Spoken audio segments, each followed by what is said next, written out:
Sorry, guys. I did not, Mr. Machwan. Negative. That is not the case. We did not have to drop a deuce. We are late, but we're here now. So I apologize, everybody. Let's see who we got in here. I'm way behind already. We got Anthony's in the house. Got Barbecue Mike. We got Rich.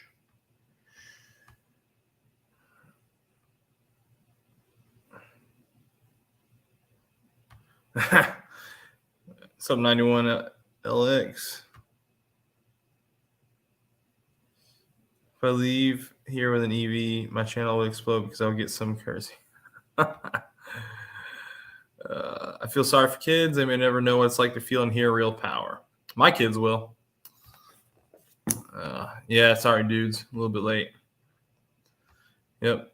We had an AC guy in my house working on my ducts. So I was a little bit late. He fell a few weeks ago.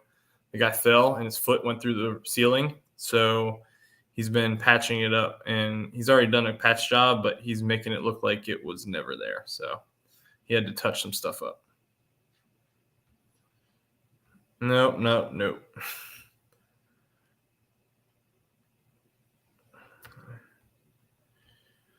What's up, Tim? No worries, Ken. Appreciate you chopping in, brother. Let's see. Big Block 402. What's up, Matt? Oh, yeah. Family's always first here. I mean, honestly, guys, there's like two options here. Like either I did get technically hung up with something, or 99% of the time it's going to be trying to put the kids to bed, or we're doing something like reading them stories, bedtime, or got a late start. I always wash my hands, for sure. No, I was about to say we'll trade, but I don't want that. We got thunderstorms and sorts of things going on. So I guess let's talk about this past weekend. So this past weekend was pretty awesome. I drove my first Shelby. Unfortunately, I drove the Shelby at the tail end of a monsoon, so the roads were wet, and I had my kids in the car, and that's not ideal situations. An ideal situation to test drive a Shelby, but it was awesome. I bet you guys. There's no way to prove this. But I feel like I'm 100% positive that I'm probably the first person in history to test drive a GT350 or even a Shelby in general by first installing a car seat in the back. That's what I did. And yeah, that's on the video for sure. It's coming up. I got to edit it. I've been pretty busy. Work's taking up my time. What's up, Herb? Herb's in the house. Michigan Muscle Car Garage. Herb, I gotta check out your channel again. I gotta see how that Blazer's coming.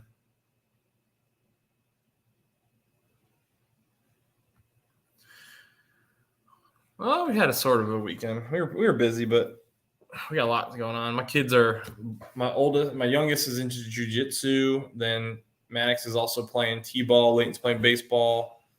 We're staying real busy here, and then work on top of all that. Got some things we're trying to support that aren't in my normal wheelhouse.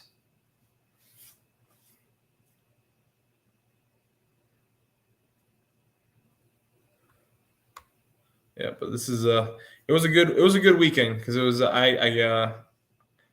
you guys don't know, I got promoted on what would be Thursday. Yeah, I got promoted on Thursday, so it was a good weekend for sure.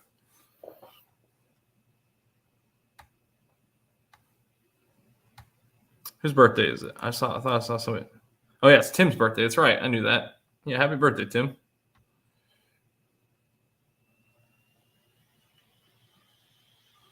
Say what's up, Street Fox? Everybody's saying hey. And then there's Dudes with Wrenches. Yep. Hey, I appreciate it, 91. I appreciate it, guys. Yeah, it's been a long time coming. I've been waiting over a year. I've been selected, so I've just been waiting to put it on. So it's fun, nice to finally have it done. And now I've got like a very short period of time to figure out if I'm staying active duty or if I'm getting out and going to be a normal guy like everybody else.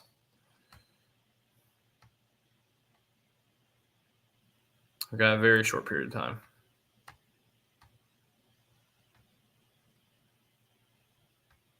Now that's everyone's. Yeah. What's up, Bama? Got a stupid fast truck in the house. But well, Ken, I would.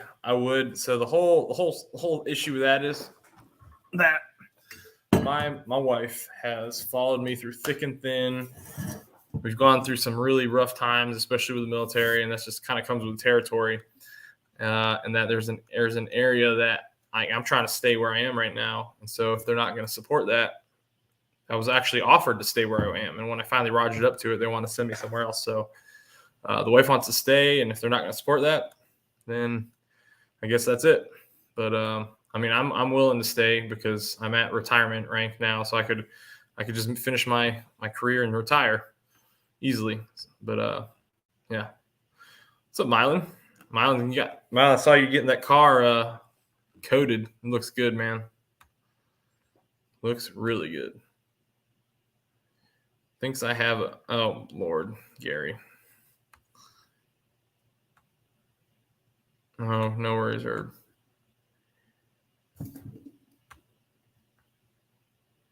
Let's see. Hey, Mylan, I think I asked you already. How many miles are on it? And are you driving right now?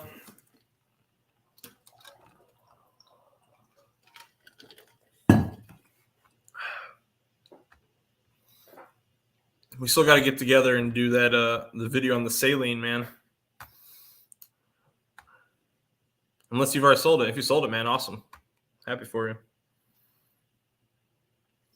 What's up, Paul? Paul, it's been a minute since I've been talked to you guys. 17,000. That's nothing at all. Nothing at all. We got a good little stream going so far. Yeah, man. If you want to get together, we should do it for sure. Let's see what we got coming up this weekend. I don't know. I hear you. It just sucks throwing away time unless you can find a job, roll it into the new retirement. Yeah, I'm considering. Well, Ken, I'm for sure going to look at civilian jobs, GS jobs. But if they can't roll me in as a GS 12, or 11 making 12, but at least a 12, I'm probably out.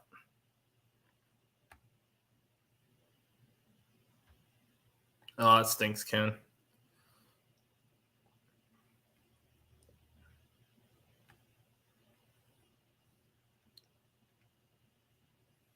We may do that. Okay. You may do what? I'm kind of backtracking here. I know there's a end of this month, Mylan. They're doing so. There's another spectator drags coming up this month, guys, and I'm trying to make it like I haven't made a lot of events as far as car shows, but I'm trying to make it to where that's like an event I don't miss. Got you, Mylan. But the spectator drags here are so good because they're just such high-end cars that are running compared to most spectator drags. And the action's crazy. These guys are nuts. So they're risking it all. Oh, my Lord, Gary.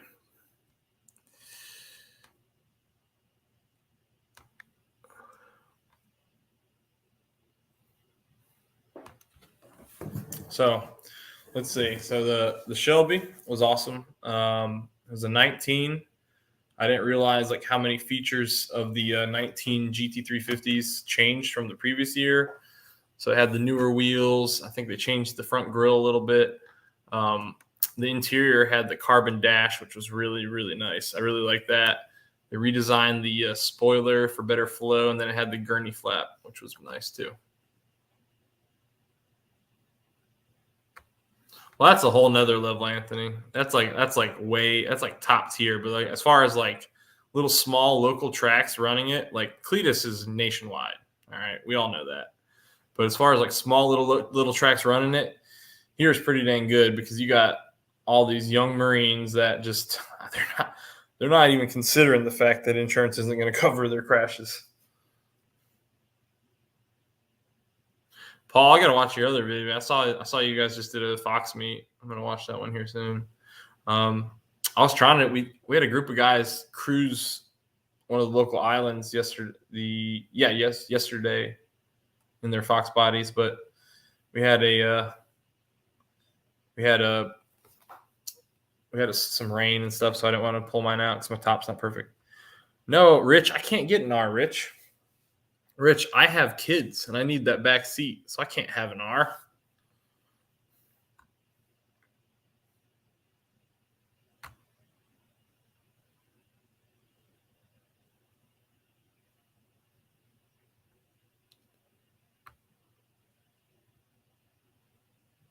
Gary, I paid for the R. Oh, I'm sure you did, Rich. But I really did like the Shelby. That's the first Shelby I've ever driven. I do still want to drive a S197 500. Probably both the 5.4 and the 5.8 at some point.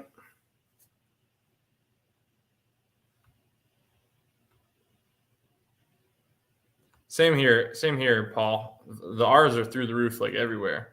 I think they kind of came back down a little, like by came back down, I mean like just a smidge. But like a few months ago, they were just hugely outrageous.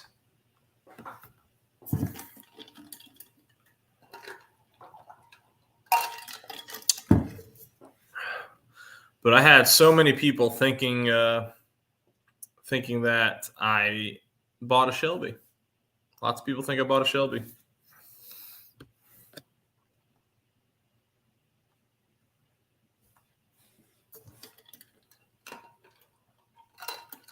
Sorry, guys, I'm really thirsty.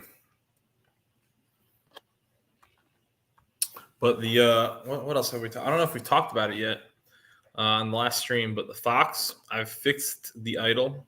It was idling like complete garbage. The EGR was completely disgusting.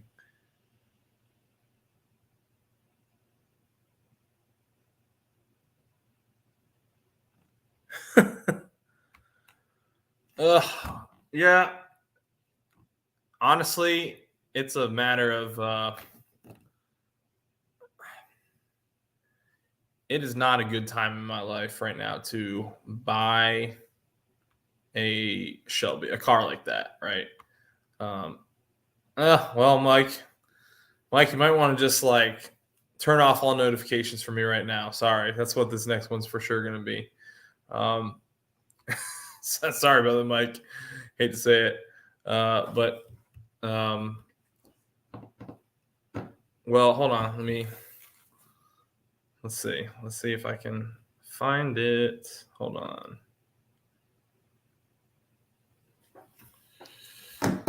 Let's see. Maybe I can share my screen here. Hold on. Let's see. Where's it at?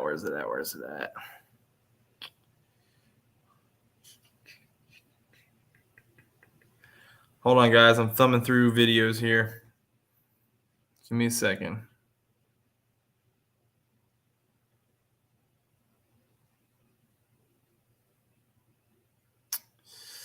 Let's see. Where is it at? Why can't I find it? Is it on my phone? It might be on my phone. Or I never ripped it off the GoPro.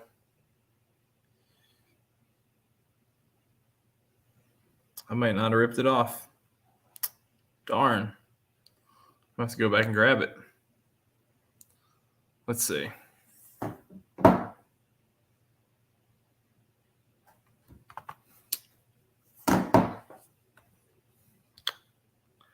I had a video I wanted to show you guys as a sneak peek, but did you get or your oil order delivered? Let's see the garage. Can't take you out there. Can't take you out there. It's too dark. It's too hot. Yellowhammer. What's up, Yellowhammer? How are you going, Connor? Let's see. First oil filters arrived today. There you go, Gary.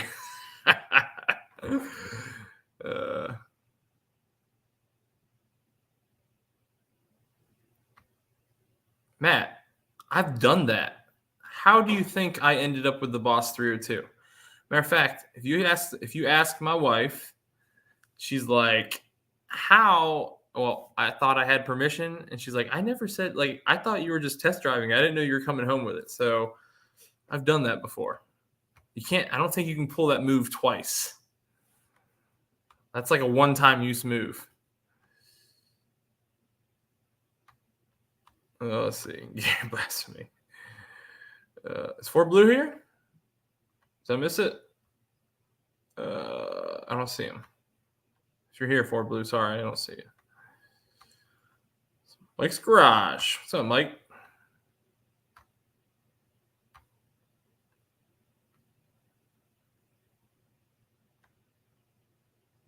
Part 2 is coming. If y'all cash at me, $10.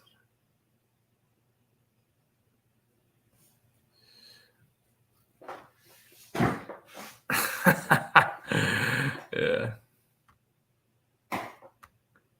It's not reusable. No, it is not reusable. You can't do it more than once. You get one get out of jail free card, and I spent it. That's a hump right there, Yellowhammer. That's a hump.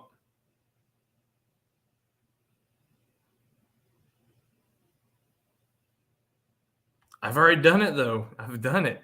That's how I got the I've done it. And not only that, not only did I spend it on my car, but I traded 2 cars to get the Boss.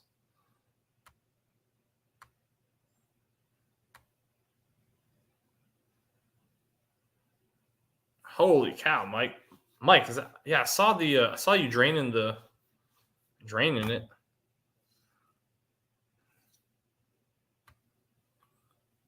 I only got to start it though because I had a morning meeting to go to. But I saw you. It like popped up on my phone.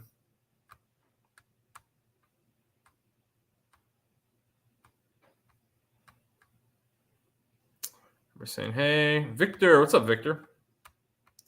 Let's see. Maybe. No, she did not forget. And not only that, guys. Not only that. So let's be real. All right. If I sold the Boss private party right now and took off all the mods, right, and then sold those separately, I'm probably sitting on, between the mods that I have for the car, including the things that are just sitting in the garage, like the Calmer Stage 3, I could probably weasel 36,000 out of all of it. That's my guess, right? Maybe a smidge more, maybe 37. So 37,000 on it. And that, by the way, the asking price of that car, my buddy works there, but the asking price was whoo. How much you guys think they want for that car? It's a 19 GT350. Let's play this game. A 19 GT350 with 8,460 miles. Appreciate it, 91. Mike's like, Shelby. Let's see.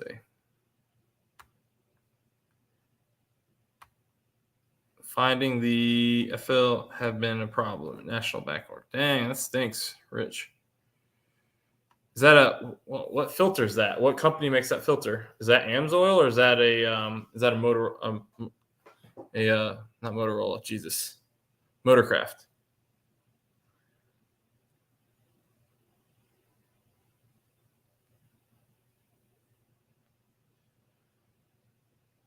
Oh, I liked it too, Mike. I would like to test drive one again.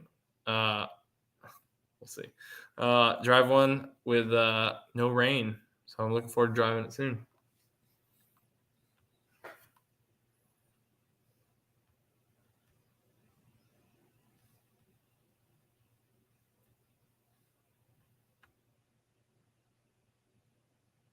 Wait a minute. Hold on. Maybe I got it here on the SD card. I have an SD card in my phone. No, I don't. Shoot.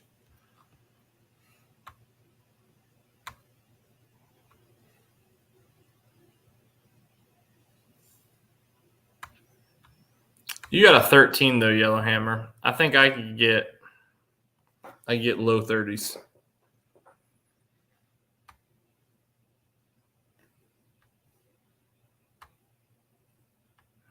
Man, you guys are thinking. You guys got to think. We're at a military base. I'm right off a military base. What do you think they charge off a military base? Anthony, you should know the answer. You should be closer.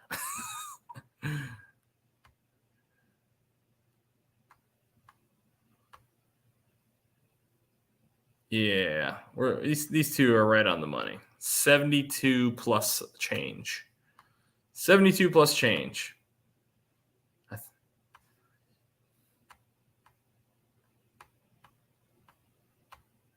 Motorcraft, dang.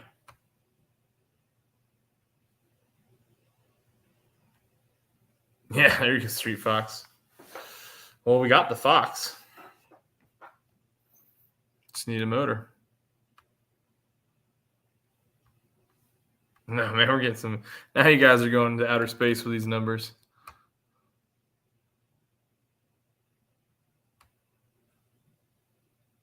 Okay. Anthony, man, how you been, dude? I haven't talked to you in a minute. Hope you've been doing all right. Hope your kid's doing good, too.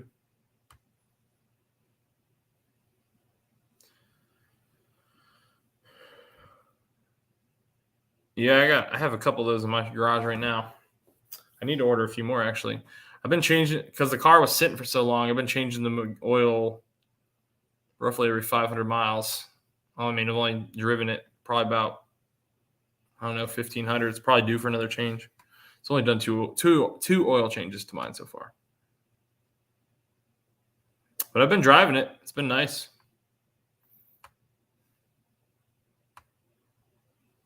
The trans is definitely shifting very sluggishly, and I can't tell if that's because it's a C5 of the gearing it has or if it's because the trans is on its way out.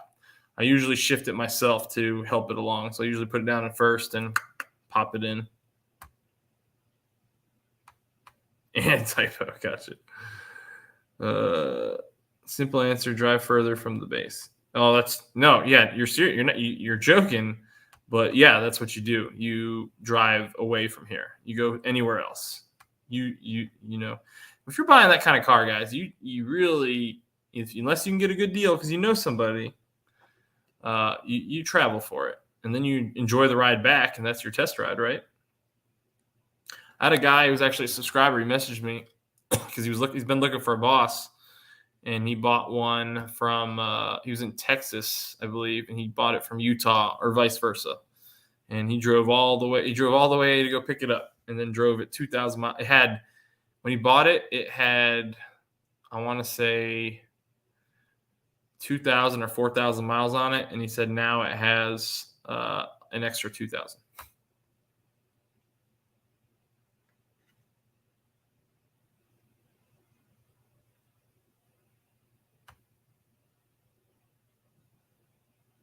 Huh.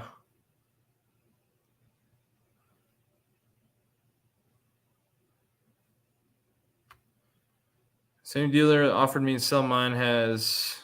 Oh, I took a picture. You guys got to see this thing. Never seen anything like it. I've been trying to share this with you guys, but I can never get it at the right. Like it's still for sale. I'd love to go test drive this. Hold on. Where's it at? This thing is nuts. Delete. All right. You guys ready for this? It's the Mega Rex Mega Raptor. This thing's ridiculous. It's huge.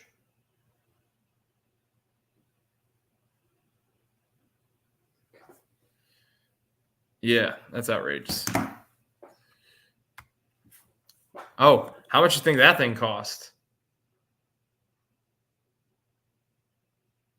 Where's the number? Oh, shoot. Did I really lose the number? Well, now I can't answer that question because I thought I had screenshot the number too. What's up, Sean? Everybody doesn't mind, please click the like button. I'm going to open the stream here shortly.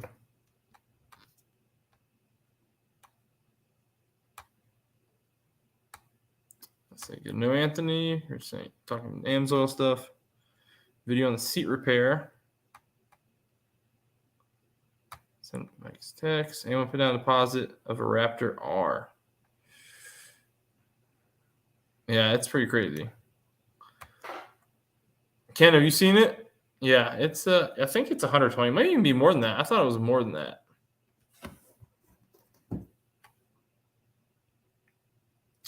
One jump on the fenders, but it's oh, of course. That is a show truck at this point.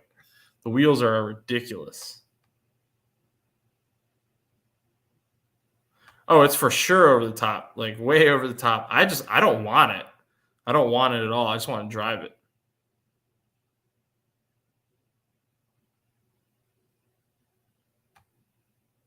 Gotcha. Okay, Anthony. Nice.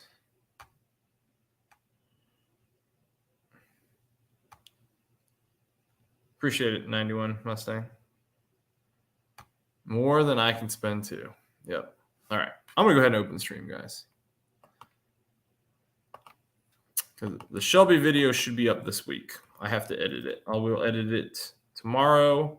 If everything goes well, it'll be up on Thursday.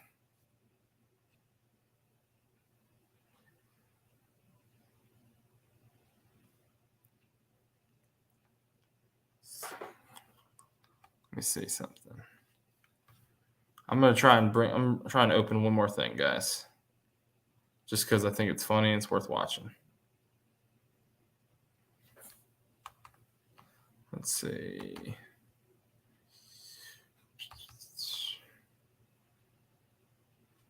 There it is.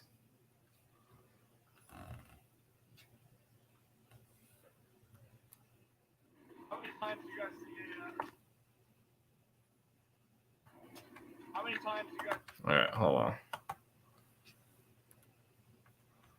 All right, we'll give you guys a sneak preview here. If I can get it to work. Let's see. What's up, Big Stick? Appreciate it, Paul. Let's see. Share screen. Oh, I hate doing this. All right. Let's do it that way. I guess it's going to be the entire screen. Share system audio or window.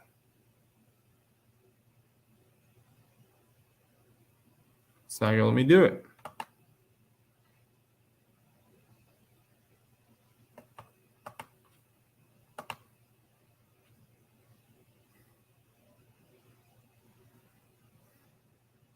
All right, here we go. This is for sure. This is for sure a first in. Hold on. I want to be able to see this. Hold on. How do I shrink this down? There we go.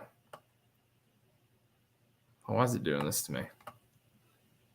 This is for sure a first in Shelby history. How many times do you guys see a test drive of a 350 with a car seat? About never. Oh, God, I love my kids. There's more to it, but yeah. Let's see. Depends on the markup of the Raptor R. Sky's the limit with markup. Oh, for sure. I've seen some ridiculous. I remember when the original 350s came out, and I was in Norfolk. They were like marked up $25,000 back then. So that was like literally half the price. So what it was like 70 what would have been, it was like 80 grand, something like that. Yeah. And I'm looking forward to Saturday and hoping to get a call saying I want a certain Fox body. What you talking about, Mike? Now I'm intrigued. Oh, for sure. Honestly, if I had $120,000, I'd have a Shelby right now, and I'd have a brand new Tundra. Maybe even a nice Power Stroke. Who knows? Let's see. I see 21, but looking like 4 thumbs ups. Oh, man. Yeah, I got a serial thumbs downer. I don't know who the guy is, but whatever. Like every single short I post for sure gets like immediately like 2 thumbs downs. Like immediately. That's okay.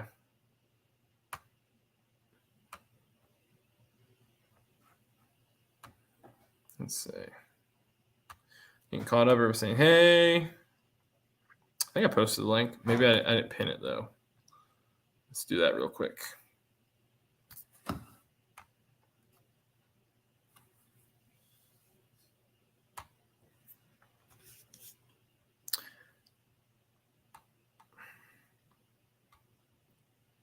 Where's my link? There it is.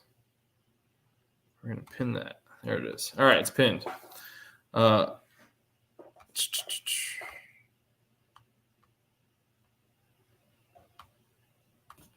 I bought mine from my dad in Ohio, I drove 1,000 miles down to Florida with Grayson in the car seat. Good times. He's the only reason I have not deleted the rear seats. Oh, for sure.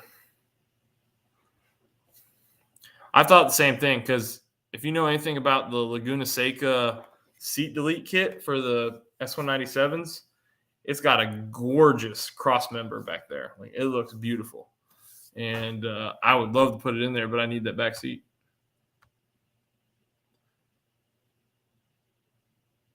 I've been missing in action with this resto. About to lose the jack stands tomorrow. Nice, Big Sticks.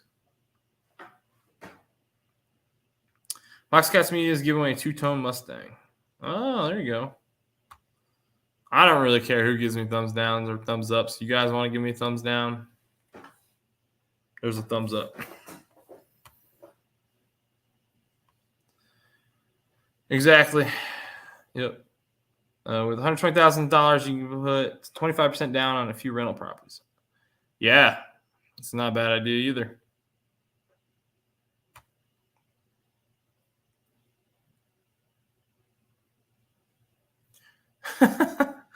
There you go, Sean.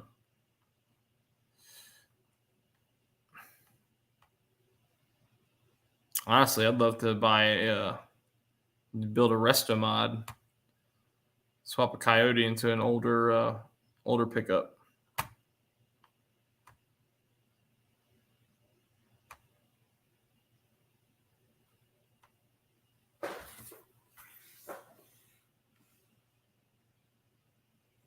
Oh, for sure. But I've had a few. I've seen a few come up, Victor, in the boss groups because people sell their car and they take all the pieces out, and I've seen some good deals on them in the past.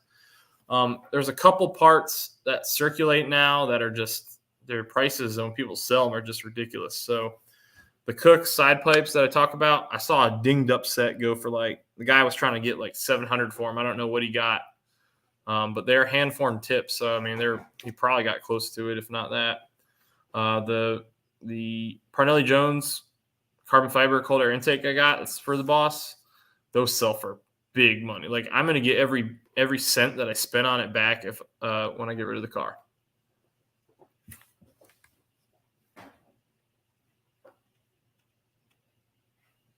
I got a lot of parts for that boss sitting in the garage.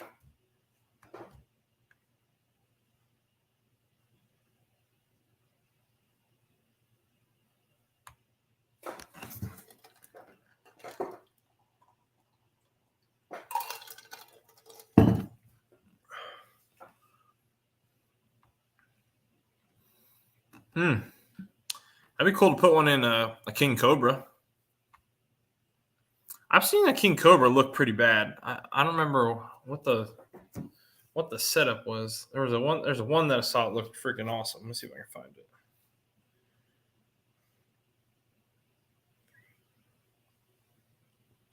Find the picture.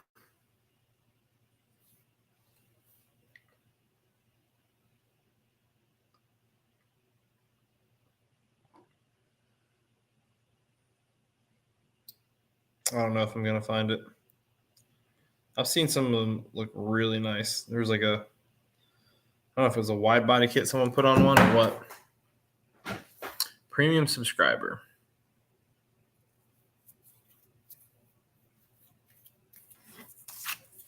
Oh, shoot. Let's see. I want a 66 GT350 and have both of them in my living room. I can. Rich, I believe you'll do it one day. At Brussels Rides, I got to see a boss above a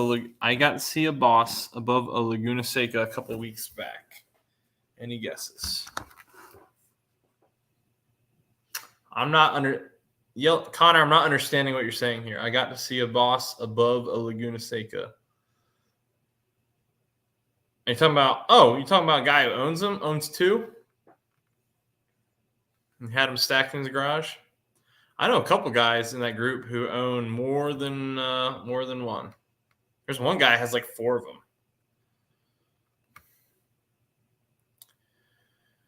There's a King Cobra at the U.S. Nationals that was freaking awesome.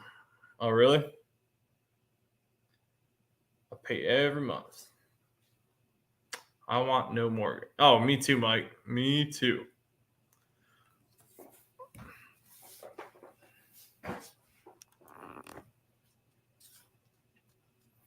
I guess nobody wants to come talk to me today.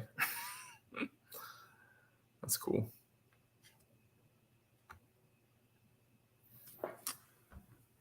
I'll tell you what was interesting, though. So driving the Shelby, one thing I wasn't right. So the front tires are wider than the Boss's stock rear tires.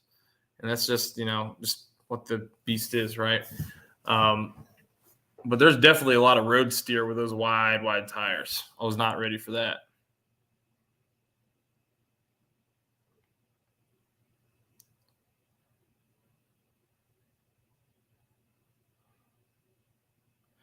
Oh, yeah, I know what you're talking about. It was the Shelby Laguna Seca. Is that what you saw? Did you see that one? Shelby got a hold of a few bosses and they modified them. Nobody knows about them.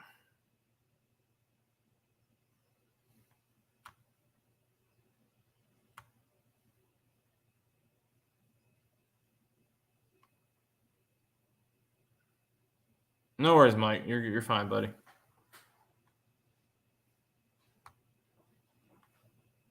Blew up your 9-inch, though. That's pretty impressive.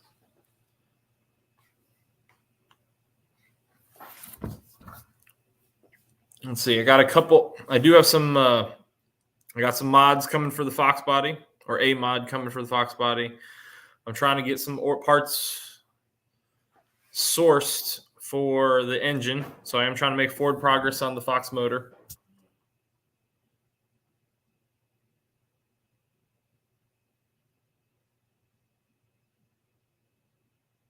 That's what I'm talking about, Yellowhammer.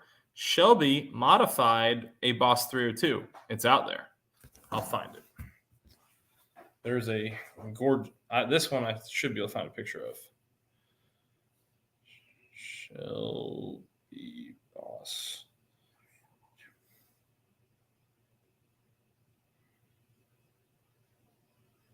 Oh, of course, now I Google it. It's just turning it into comparisons. No, there's one where a guy modified. Shelby, I want to say it's 20, or Shelby 2012. Hope I can find this thing. Of course, I'm not going to find it. It's like black. Shelby, oh God bless.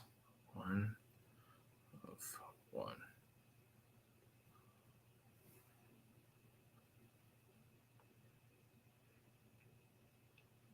Sorry, guys, I'm trying to find this, but I'm probably not going to, for sure. God, I thought it. I've definitely read it recently. I'm pretty sure it sold at one of the auctions last year.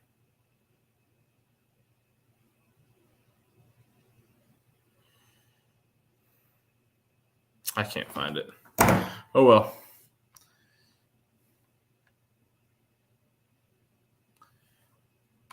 Yeah, who doesn't want no mortgage? That's for real. I had to make a run. Should be able to get up there in a little bit. No worries, Matt. It's been 8 months. I'm still waiting on my motor from the machine shop. Sheesh. The red wheels on Laguna Seca doesn't do it for me. I like them.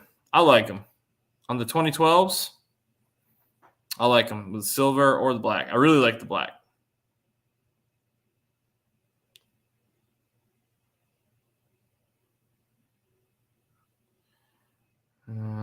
Yeah. Let's see.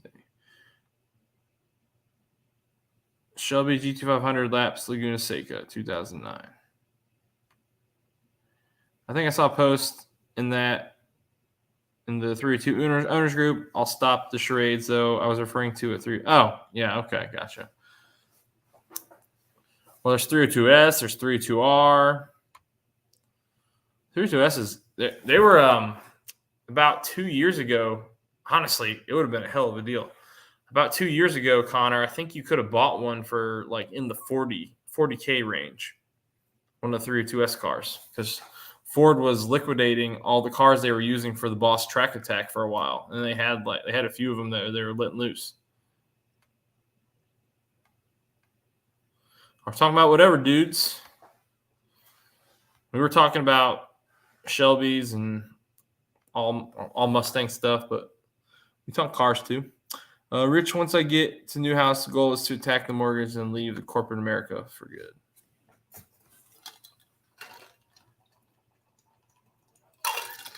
Then Mike's going to be a full-time YouTuber, living the dream.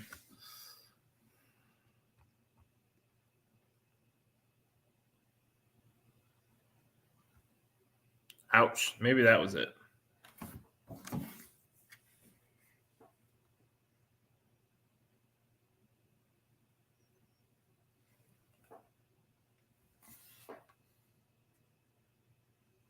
Let's see.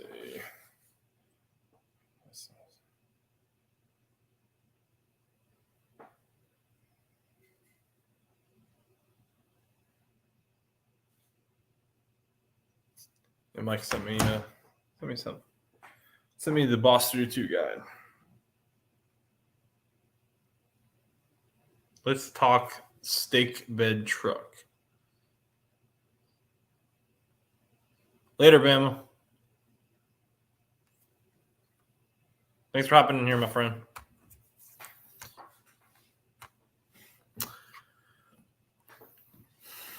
Oh, man. Let's see what Mike Hall sent.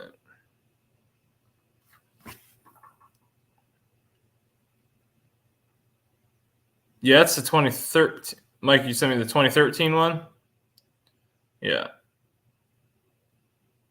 Yeah, I do like the black with silver. There's a couple, I know a couple guys that have one. Let me just rephrase that. I don't know him. I talked to him on the boss group.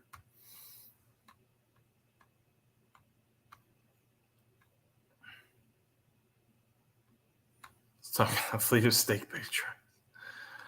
Juice Wrenches has a little bit of everything. I don't even know what his sub count is. Oh, but here he is. Ta-da! I had you muted. Now I can hear you. Oh, okay. Well, there's that. What's the count up to now? Oh, I actually bought 2 vehicles this weekend, so. Well, I was talking about your sub count. Oh. Well, I don't know. What's my sub count up to? 1 second. Let me check. It's loading. I just think it's funny. 57. Sheesh. I can't get there. Go to the studio. 57,276. Nice. I once came across a boss that was auto swap. Yeah, Victor. Was it green? There's a couple of them on YouTube where a guy put a 6R80 in them. A couple of people have done that because they really wanted a boss, and either they were too old to shift one or they were trying to build a drag car out of it.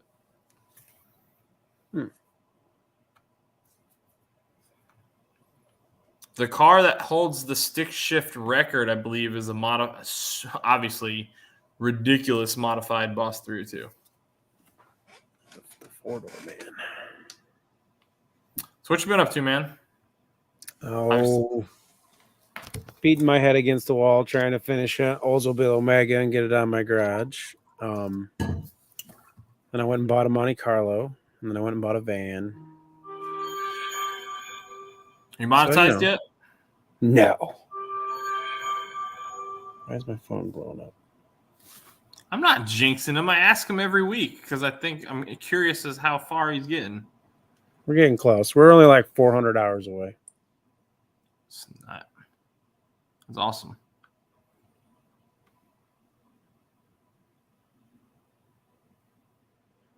Oh, I gotta see. As I speak, I get text messages. Hey, you want to buy an S10? This is the problem when you buy too many cars. Everybody thinks you want to buy their car. What's up, Zach? Sadly, they're usually not wrong. So, not much, Josh. I'm just being evasive and not answering anyone's questions really. So, you know. Oh yeah. No, I was talking about us saying that about the built boss holding H pattern record. Hold on, Zach. Oh, gotcha. Gotcha, Connor. Gotcha.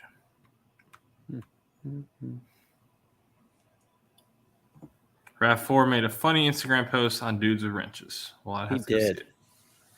He had some decent ones in there. Well, let's say this. What do you think what year is that thing? 89? What was the first year for a GT50 Fox body? Oh, they've had GT50s for longer than that. Okay, I guess the body style changed where they went from like to regular. The body style changed in 87, I believe. Okay, so this is an 89. GT 5-speed 50 convertible black. What's the shape? It's 62,000 original miles. It's sat in a barn for the last 20 years. The guy who has it now essentially stole it from the guy who owned it because he just didn't understand what he had. And he's not a car guy. He did some work to it, made it run drive, and he's like, I could probably sell it to you for $3,500. That's it. I mean, it says 50, and it's been in a barn, so it hasn't been exposed to rain. Yep. It needs a driver's side glass and the piece in the window in the actual convertible top. I'd say it's a good deal. Do you have pictures? I don't. He showed them to me when I was looking at it. I was supposed to go look at it, and I didn't. I'd say it's a good deal. I mean, as long as it sounds like it's a good deal. I got mine for $2,000, but like it had been sitting out in the weather, and a hurricane had blown in the rear top a little bit, and I just got lucky with the condition it was in.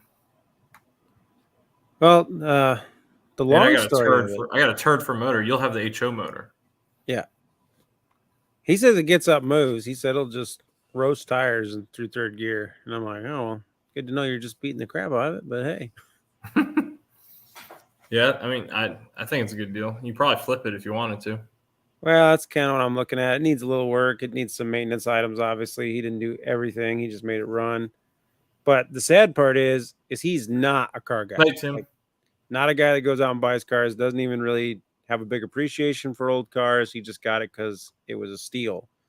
Yeah. The guy he got it from had owned it since new, and he retired, and he'd been sitting on it, and he wanted to move off his property, sell everything, build some storage units, and just live off the money he was making off storage units. So he was essentially called in a scrap guy to just scrap everything on the property. So he had a trailer that was sitting there, 16-foot car trailer with brand new tires, and the scrap guy offered him like $300, and he's like, the tires are worth more than $300. So he told this guy and said, hey, if you want this trailer, you come over, give me $500 for it. I'll give you this trailer. The tires are worth more than that. So he comes over, get the trailer, and there was some other cars sitting inside the barn, and he said, well, what are those? And the guy's like, oh, I don't know what I'm going to do with those. Scrap guy would only give me like $200 for them, and I don't know if I'm willing to give them away for that. And here this sits, this Fox by Mustang, just sitting in there. So the guy gave him $500 for the trailer and $300 for the Fox body, loaded the Fox Wow. Body on the trailer, and drove home. Wow. That's amazing. Yeah, so I'm sitting there like, I don't really want to give you $3,500 because I know what you paid for it. Yeah. But he's not a guy that works on cars. So like he said, he took it to a mechanic. He had all new tires put on it. He had the transmission flushed. He had the rear end flushed. He had a brand new fuel tank put in it with a new fuel pump. And he had somebody professionally clean the interior. So right now he's at like $2,200 into it. Yeah. So, I mean, he's just trying to make a little bit of money on it, I guess. Yeah. But the so I would, if you can look at it, like they're saying in here, look at the strut tower frames inside the engine for rust. So look all around where the strut towers would be, and then pull back if you can, pull back like the carpet on the driver's side, and see how the metal is underneath. And I don't know, just see if it's ever had any exposure to water. If the top in decent shape, or is it torn up? Well, that's just it. He says the top's in good shape. He had it conditioned, but it doesn't have a driver's window. So that tells me right there, it's been exposed to a lot of things, even indoors. Yeah, I'd at least check underneath the carpet if you can peel it back a little bit from the pedals. Yeah, about 2 years ago, I took the rear end out of it was a 91 convertible 5.0. Yeah. Took the rear end out, re-geared it for a guy and reinstalled it and drove that car a little bit. And yeah, I got to really see one that was rusty. Yeah, But so he was just happy he had a convertible 5.0. So he wants 32. Right. Yeah, 32, I'd 35. offer him $3,000 and walk. Yeah. Well, the thing is, he's like, I don't even want the car. He said, I never really wanted the car. He said, I just figured it was worth taking because it was so cheap. And I'm like, well, you weren't wrong. Yeah. Well, honestly, he did all that work for it, though. You probably get a little more for it if you wanted to, if you really shopped it out. But all that work he did to it, if you wanted to get $3,500, he should have just sold it as is and really made his money. What year is it? 89. 89. It's a ragtop, you said? Yep. And I'd be super interested in it if it wasn't a convertible. There's a I wanted one that wasn't a convertible too, and I ended up with a convertible. Yeah. This thing for me, I'm not going to ever store a convertible outside no matter what it is. Where like a couple of my cars now, they're just under really good weather-tight car covers outside. Yeah. And I'm okay with that, but I still would be feeling like, I wouldn't do that with a convertible just because any extra weight and stuff that gets on the roof, you're just ruining that convertible top. Yep. And just because it's being covered by a tarp doesn't necessarily mean it's out of the elements. You know what I mean? Yeah, exactly. Especially if it's cold, hot. Yep. And yeah, fabric roof doesn't like that. 89 is the best year, mass air and no airbag. Well, there you go. Well, I wanted 89 because that's my birth year. So what year did they go from 4 to 5 lug? Ooh, that's a good question. Maybe 92?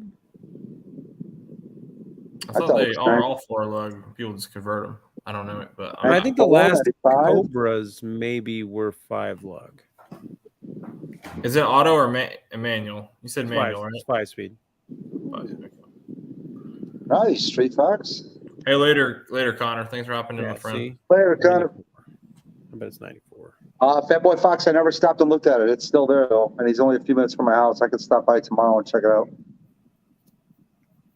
Victor's saying in 94 when that's in 95s, I guess. That's what I was looking at for 94.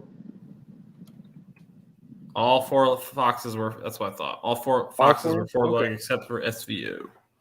All right, maybe that's it. 1994, it says. I thought they had one option package that had it, but I couldn't remember. Cobra was 4 lug, Cobra R was 5 lug. There you go. 91 LX knows it all. Hey, I didn't say I knew. I just said I knew. You know what, though? You can as long as you speak confidently, people are going to start believing you. He could be feeding us a load of garbage. I know you're not 91, but you could be telling us just making stuff up on the spot, and I'm gonna be like, yeah, sounds right. Sounds right. Statistically, 40% of the things people hear think are factual or something like that.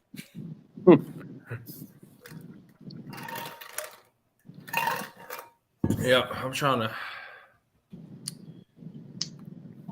I gotta edit that stinking video still. I got a couple videos to edit. Who's got a landline ringing in the background? Hey, that's me. 1 second. Now, is that a home phone? What's up, Denzel? Or is he at an office?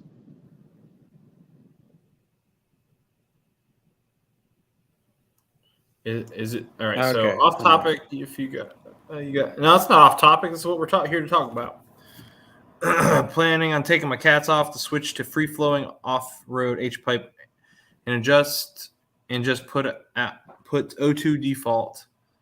Is it safe if I don't get a tune? It's for an 07 GT500. I mean, it's safe. It's just you're gonna have code. You're gonna throw code. You're not gonna be able to tune. You're not gonna be able to get someone to cancel out the O2 sensors anymore. If No, you but walk they around make some stuff. mom and pop shop, Well, you're not going to without paying cash. well, Yeah. you're gonna have to find a mom and pop shop. Like the big names aren't gonna do it anymore. Lund won't do it. You're gonna have to find a local tuner that knows what he's doing. That's a big fine. Or they make, if I'm not mistaken, they make like those wiring kits that you can do for the O2s that still, I don't know if they relocate them or something, but I know there's something, because we were talking about this about my car the other night. What is a defouler? Anybody know? That's exactly what I was just talking about, a defouler right there. My friend put a defouler on his car, and I don't know if he mean? actually passed or if he found somebody who passed him, but he passed his inspection. So back when I used to run around doing front wheel drive supercharged GM cars, You're good night, instead of deleting the cat, we'd actually put resistors on the O2 sensors that would just make them read a constant value. And then you would just tune it to that constant value. So then it would just always look like it was flowing correctly. And then you could just overfuel and whatever, and it wouldn't try to compensate. Yeah. So we do a lot of that stuff back in the day. It burned holes in pistons, but hey, whatever. Dude, I used to work at the emissions back in the 80s. And that was back when they stuck the old thing in the tailpipe, okay? And I would have people that came through, whether they were hotties or freaking guys that got muscle cars that ain't going to pass, all beefed up. And I'd be like, look, here's what they're like, my car's not going to pass. Here's what you do. Go home, get your mom and dad's brand new car, whatever it is, bring it back with this notice for this car. We'll type in your information, stick the tailpipe in your perfectly running mom and dad's car and get you out the door. I think they get a $10,000 fine now. Oh, I'm sure. Oh yeah, I'm it's sure. a big deal. If you got people fudging emission stuff now, I mean, I've seen lots of videos where there's diesel shops that are really cutting away at the emission stuff. Obviously, that and those guys are getting arrested Later, Sean. at gunpoint for that stuff. Yeah, later, Sean. Well, I've seen a video, and I don't know if it's.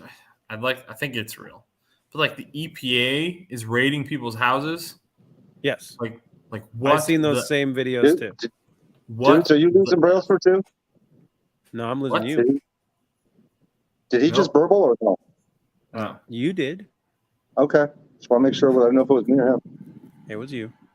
I wasn't even saying anything though. and going back to the house phone, I do have a house phone. I just got rid of mine a few months ago. I haven't had a house phone ever. I have a younger son, and I'm not getting him a cell phone yet. So when he's at home, Denzel, hold on one second. Hey, Denzel.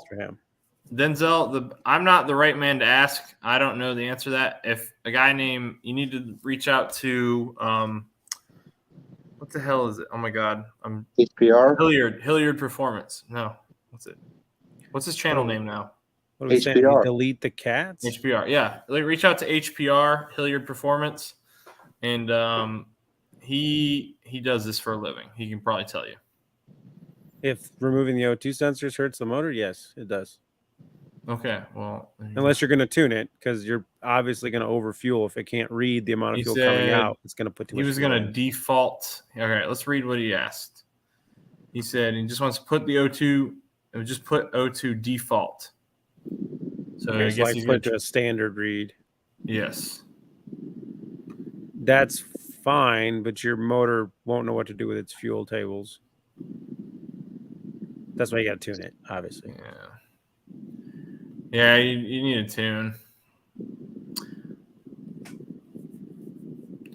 You want a tune for that 500 anyway, Denzel. Those forged blocks, they can handle some power. Street Fox is like, I'm lost. I'm behind. Yeah, Cooler would also have a good answer for that. From what I understand, the Fowler takes the O2 sensor and moves it upstream in the pipe a little bit so it doesn't stick as far down in the tube. Supposedly it will make everything run fine. I can believe that. I don't understand. Fowler.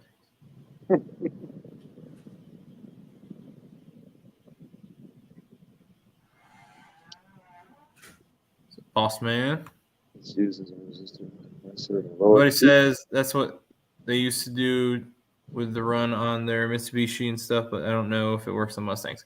Well, supposedly it does. My friend did it. Yeah. The Fowler will move the rear O2 sensor further out. That is done to slow down the O2 sensor reading. They do not typically work for passing emissions. I get it. Well, planning to put the cat back when time to renewal. That's a lot of work. It's not a lot of work. It's just time consuming. Well, I used to run a little supercharged 3800 and we had to do emission stuff. So I actually had a cat and I built the tube delete so it would just bolt right in where the cat would on each flange.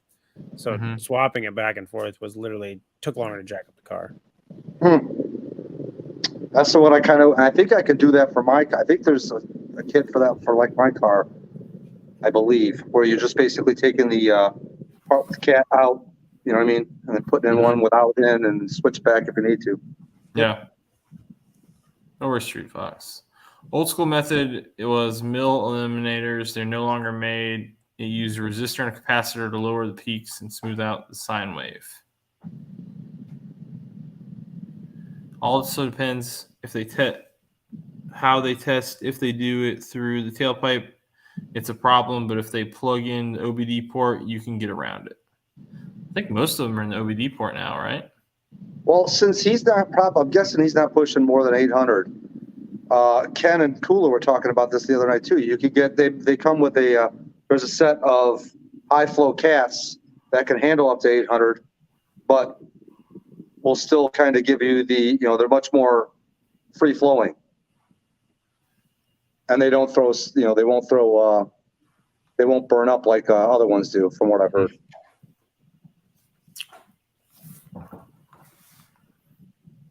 Yeah, first with really, Street Fox, you're just poking the bear on that one. You already know what that answer is going to be, or what he thinks it's going to be. What's he going to race you? That's what he's the one that keeps talking the trash to me the most, so apparently I'm target number one. I mean, you got automatic. Hey, he's going to have way more power than me, and he's lighter. You got automatic. He's got way less weight and way more. I don't know about weight. All you got to do is take your foot off the brake, hit the gas, and sip your tea as you fly down the road in your bougie Mustang. Bougie Mustang. No. That's funny. I don't mind the automatic cars, honestly. I drove my buddy's Hellcat, which really get you, Street Fox. He's your number one target. He's coming down to race you.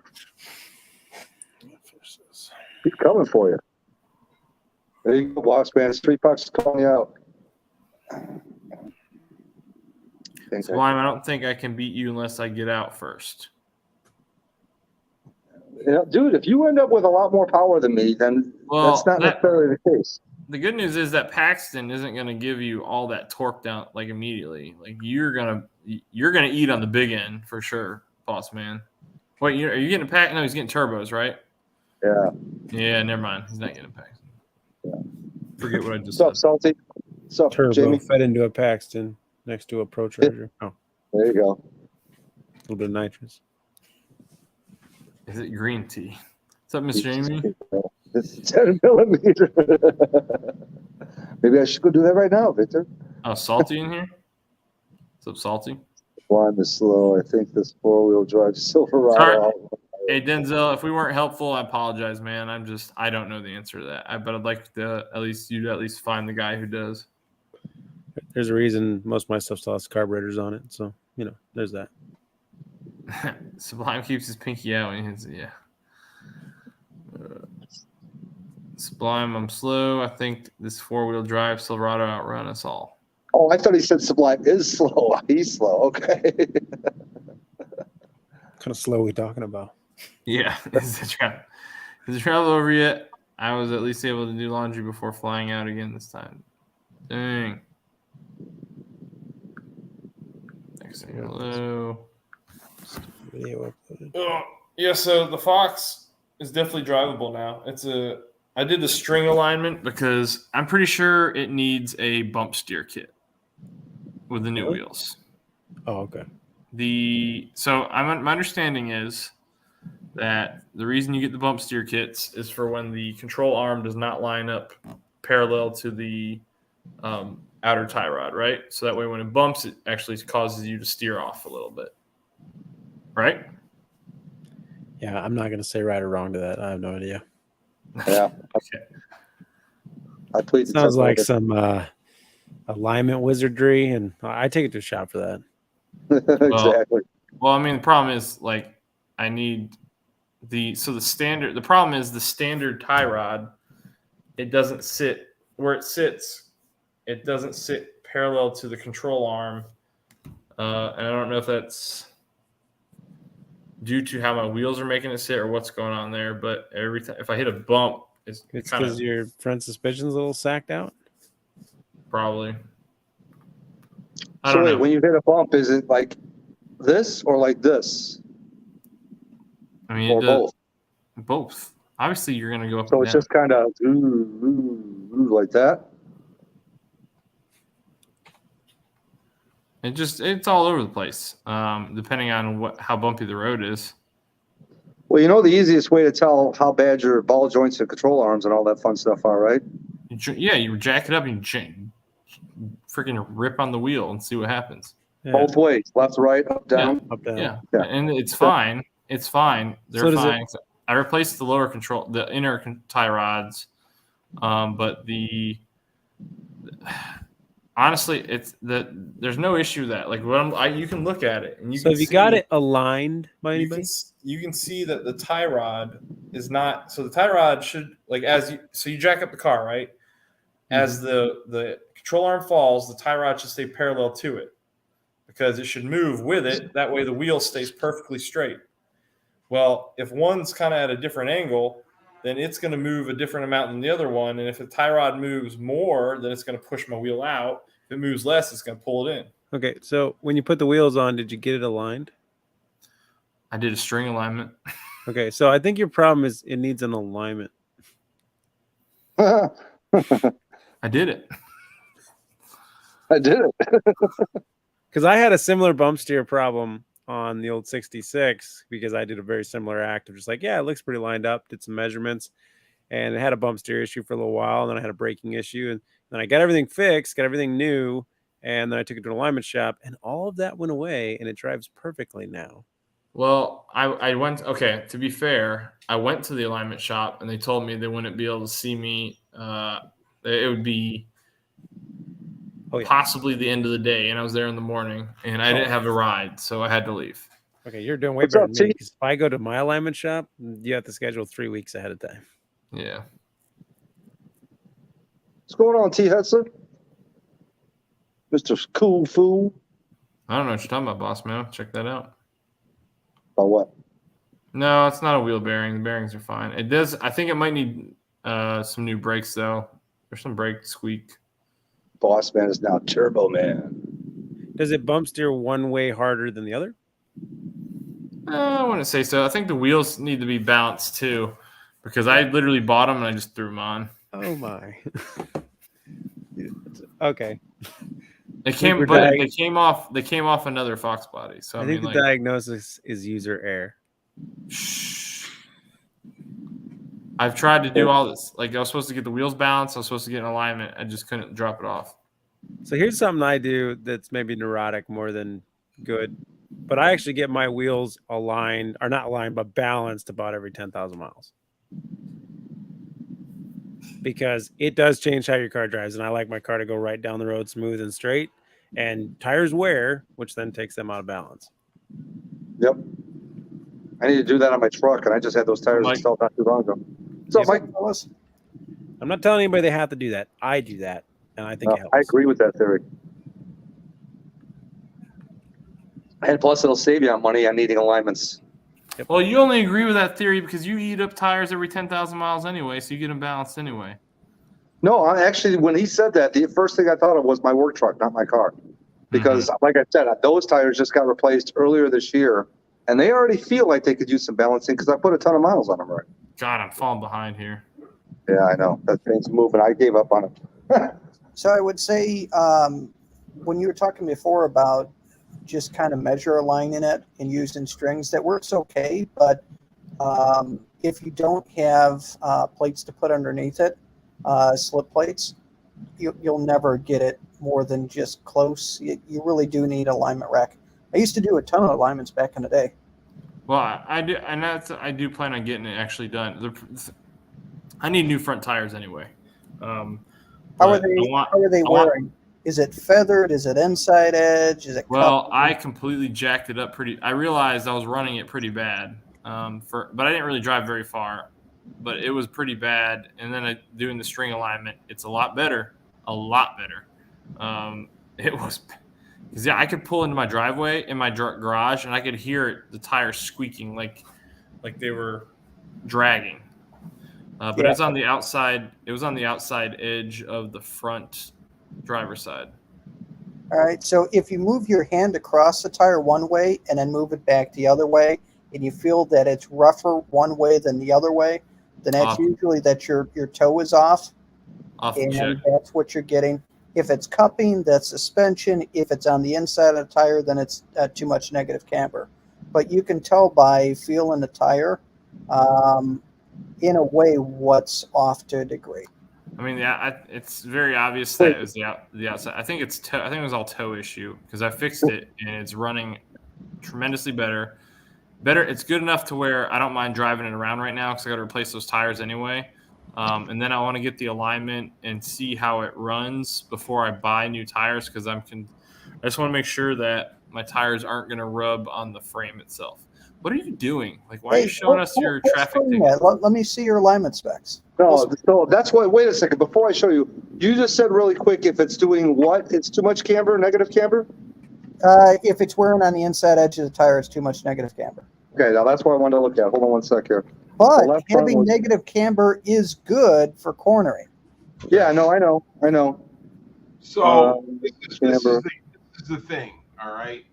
So it didn't have enough negative camber on mine, and it was wearing on the inside edge. I know you guys are great mechanics and everything else. Too much would make it wear on the inside.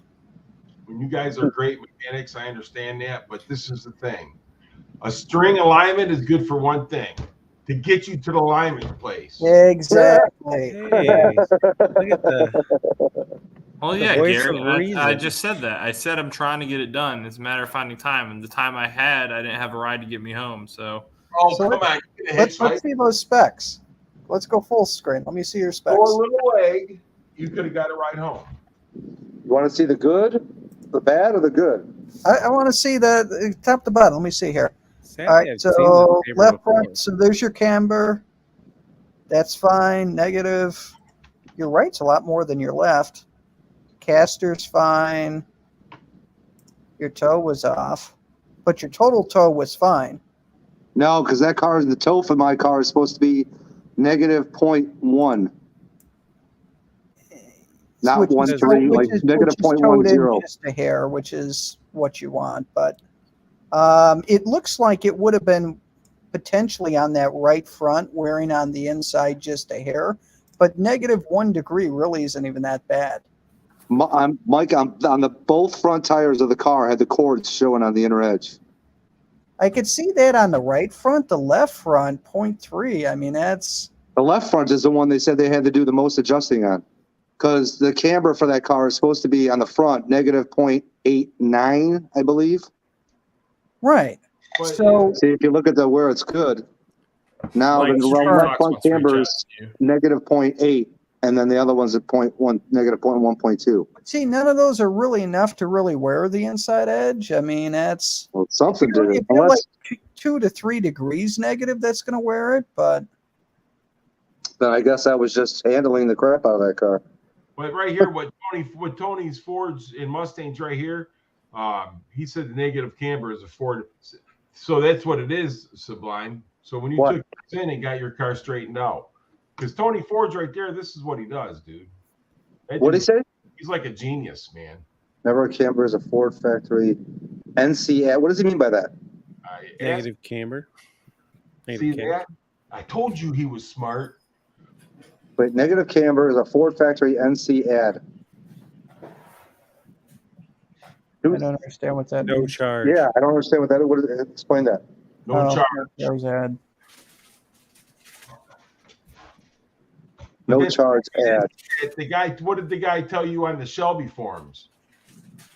Sublime.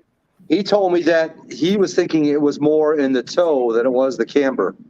Because he said the toe, if your toe is off, that's really what's going to give you that wearing on the in the inside edge. Yeah, it's going to give you more of a feathered wear on the tire. It's not. I gonna had be- both. I had cords and feathering on the inside edge. Oh, the feathering was your toe. Yeah. I don't know. My toe's right here. What's up, Tony? Here's my toe. I'm relentless. Yeah, I'm not relentless, but I'm definitely not easy on her. And just send her a little. It's fine. Just a little. Just to make sure she's still breathing well. So Tony's Ford's a Mustang. That dude, he wrecked his car driving it in the rain. He races. He's got a 70 Mach 1 and he's got a 22 Mach 1. He had a 21, but he wrecked it. You need to check. Damn. You need to check his channel out. He's got a good channel. Okay. So Never even seen him in here before. Surprised I've never seen him. It's the first time I ever seen him in here either. But He's a good guy. He's very knowledgeable in Mustangs. I talked to him on the phone a few days ago. actually. I agree Yeah. with you, Tony. Tony, you're absolutely right because it's going to handle better with more negative camber, especially if you're going on a road course or if you're doing any sort of autocross. You want to have a couple degrees negative camber on autocross. That way you can do tight turns. So when I'm driving down the highway at 70 or 80 and I do this really quick to show off to people how good it is, that's not good. No, that's not. No, no. But anyhow, check out his channel. He's got a good channel, man. Yeah, he takes a lot of time in his videos. They're very, very good production quality, I think. But he's got a 70 and a 22. So he's got. Tony's Ford Mustang. He's like Mr. Mach 1 over there. He's like me. He's like this. They're like Well, that. he probably would have been Mr. Mach 1, but he's like, dang it, it's taken. Now he's Mr. Mach 2.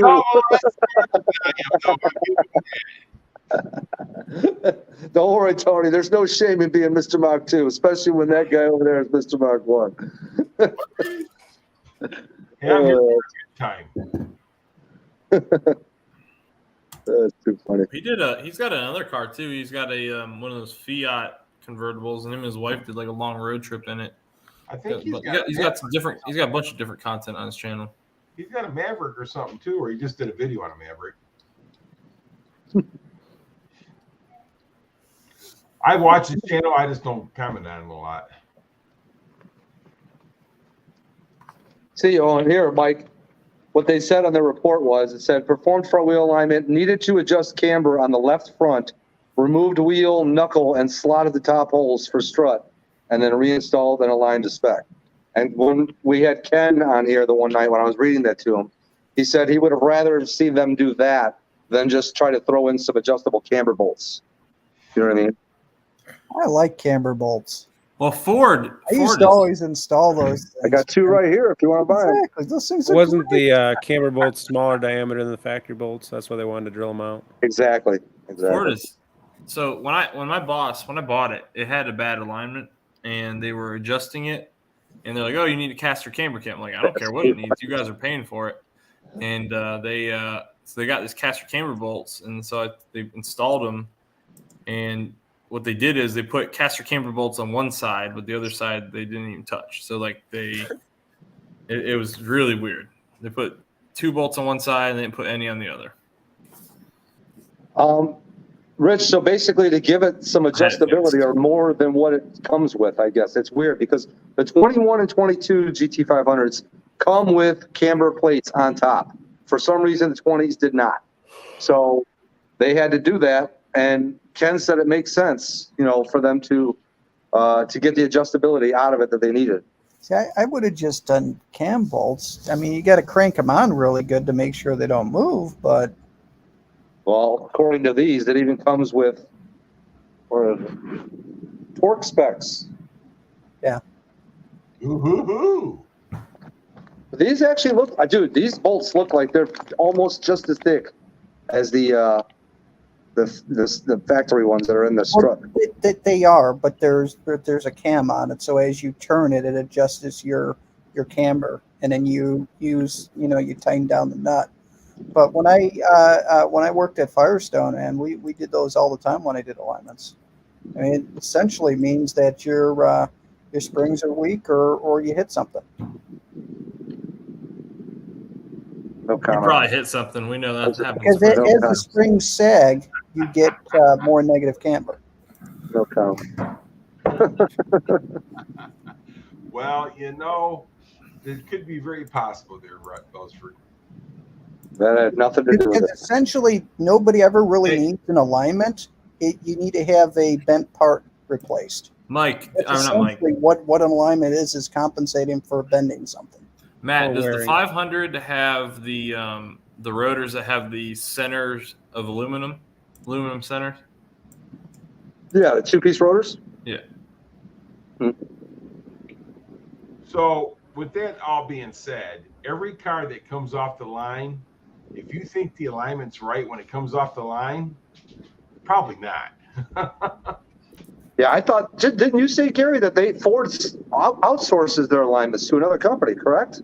I don't think that was me. No. Somebody said. Well, that's strike 2 on me for you thinking you said something. Jesus, I man. wouldn't know. I mean, I wouldn't know. I mean, but the thing of it is that every car comes off the assembly line, it's going to be different no matter what. Yeah. I don't know what anybody says. Especially when it comes to something like an alignment. Right. Here's the interesting thing on alignment.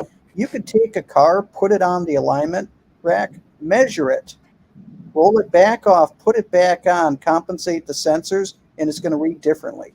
Every time you take it off and put it on the rack, it's going to read a little bit different. Same here, Tony. Alignments are never pure. They're just good enough. Exactly.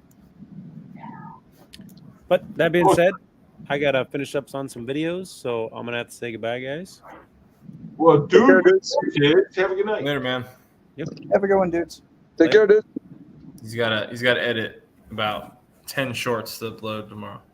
Well, there was this one Explorer moment. Salty, smart ass. How long you been down there, Miss Jamie? I'm sorry if I left you down there. Oh, just a minute or two. No harm, no foul. Just listening. Miss Jamie, so I got a question for you. I know that you know 9 inches quite well, rear ends. Have you ever? You need to rephrase that, okay? Oh man, Mike, really, Mike, come on. I expect that from Matt, but you, Mike, come on. Let me ask you a question. What do you mean? So, have you ever Matt, but you, Mike, come on, dude. Come on. So, have you ever seen a bearing explode on a 9 inch? Mighty, man. Oh God, I'm snorting. I don't laugh like that usually. That hurt. Oh my God! I know you're familiar with 9 inches. And you said you're familiar with 9 inches in the rear ends, and I'm like, I totally didn't mean it any way that people are taking it. But anyway, on my 9 inch rear end, 400 miles on it, it exploded a Timken bearing on the driver's side. Yeah. So put it this way. So the axle started to come out, and the rotor was hitting the caliper bracket. Oh my God! And I took the brakes off, and I could move the axle a 1/4 inch inside and out. Yeah, that's the marriage ring. So the marriage, so you'll have you'll have a Timken. I don't know what kind of outer you have. Like if you have like a late model like Torino big bearing outer, then you'll have It's what's a big called a set. bearing. Yep, You have Timken what's big bearing. called the set 20, right? So I Yep. had this problem where I didn't get a Timken bearing. I just got what I thought was a Timken bearing, but it was Chinesium. And what had happened is it wore Chinese. it wore the rollers to a point to where it started getting excessive end play, especially when I got side load. And then eventually it just started pushing the marriage ring. The marriage ring wasn't fully, I mean, it was seated, but it had enough like lateral movement. So you didn't, that's not the 9-inch center section itself. That's actually a Right. bearing and That's end the problem. axle with that. Right. And Yeah. I unbolted it and pulled it out, and the whole bearing just came apart. All I have is just loose bearings right there. The Now, was rollers it were hot? Did I anything let it color? cool down first, but the cage for the bearing was just completely destroyed. Did the cage look any discolored? Like maybe it wasn't getting oil? There because was of no cage; it was just globs of metal. any discoloration on the inner race or it's pressed in? The inner race is grooved pretty bad on it. Okay, so probably a failure than getting hot. Was there oil in the axle tube when you pulled it out? I didn't really see any in there, but So I had 3 quarts in the rear end, which Strange is saying 2.5, and I had 3 in. So those bearings, the set 20s are meant to be they're sealed and they have that backing plate on the flange. Right. And oil is actually supposed to kind of spill over into the tubes to lube up the rollers of the bearing because they're like they're being a heavy taper roller bearing like they are, and with the supposed to have like hardly any end play at all. And when they press in together for the lash, that's what makes them like sealed up against that mating surface. So they're gonna need like some sort of oil. They're not like you don't pack them like a traditional, like some of the old the old roller bearings where you'll take the shaft out, you'll pack the bearing, you'll stick the bearing back in, then you'll stick the shims and then the plate. No, they get oil from the gear oil. Now, that's the interesting thing is that there was residue from where the seal had popped out, and it was like thick, goopy oil, like what you would have for like packing a bearing, compared to the thin oil that was in the rear end, which was the D85 140. So did these come packed from Strange? Yes. They have like a blue bearing grease to keep them together because you'll keep the set 20 bearing together with the race because when you put the axle shaft in, it's all married together. Right. The race and the bearing goes in all in one but when you pull the axle shaft out, the race is pressure fit on a tube flange. Right. And only you'll pull the axle out to service it or whatever. And all you're going to see is that marriage ring on that roller bearing itself. You won't see the flange. So, before you guys go any further, I really, you got to understand this is a family channel. So 9 inches lube, press, and slamming the rod in there. Listen, man. We didn't talk about any rods. Well, when you're talking about an axle, you're talking about a rod. When you said your 9-inch went out, I was thinking the center section. Was there not too much? Was there too much? Shim and well, they have those rollers, and then they have the keepers that bolt in when you get your. What kind of bearings do you have on the end of your shafts? That's the question. Timkens.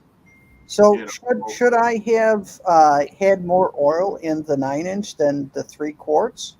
I would like to at least see some of that oil spill into the axle tubes so those bearings can get proper oil. But also when you install those shafts back into the flange, I would do an end play test and then look up the spec. I honestly forget what the spec was, but yeah, I'll have to look it up.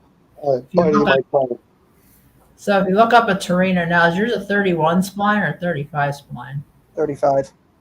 Yeah, look up the Torino ones and take the end play factory setting or factory spec from that because of the same flanges. Like I was just going to check the other side because the other side seems fine, and I was just going to check the end play on that and just say. Also, pull the other side to see if like oil comes out. You might see some. Yeah, I'm thinking about pulling the other side and then dropping the third member. Just to kind of see how everything looks and make sure that I didn't have any roller bearing just kind of end up there. It's a good idea. Did you do you have like a drain plug on your 9-inch? It does have a drain. So you could do, you could just take that drain plug out, and the drain plug should be magnetic. And if there's a roller bearing in there, it would probably be stuck to that. Or you can take I got a borescope, or even a borescope, stick it up in there, and you can kind of do like a periscope to see. Or you can even take the borescope and stick it down into the axle tube and check the too fast. Cavity. The bore. Check the cavity. Right. Almost no of where the third member sits. There, I use cavity. Add that one to the lexicon. These boys are just having a body cavity. I heard you say third member, but I kept it. I didn't smile. I kept the straight face. Is that you should have very little in play on there. I mean, you're going to have some because you got to have some, but it's very little. Oh, sorry. Hey, Shelby, I talked to Strange. They they shipped the bearings for free, and they gave me a discount on the bearings. They said they've never seen a tapered Timken bearing go bad that fast. Yeah. They said you should be able to get 20, 30,000 miles of hard use before you run into issues. It could just be a bad bearing from the That's vendor. what they're thinking. Yeah, so I had I had what I thought was Timken during the COVID and times I was building my 9-inch, and I put the Timken bearings in the marriage ring, and I'm like, this does not look like a Timken bearing, but I put it in there. I ran it for about 12,000 miles. And I cooked it. Like, I didn't cook it. I mean, it started feeling something weird, and then I took it apart, and I'm like, nah, this thing failed. And the when you said the marriage ring, that's the ring that holds on. That's next to the bearing. That kind of that's the ring that's got like 20,000 foot-pounds of press onto it that holds the bearing assembly to the shaft. So I was gonna take a cutting tool, cut it about 3/4 the way, and then cold chisel it till it pops, but measure it first where it's at on the shaft. And then I got a small press. I'm going to try to press it on. If not, I'm going to have to find a shop to press it on.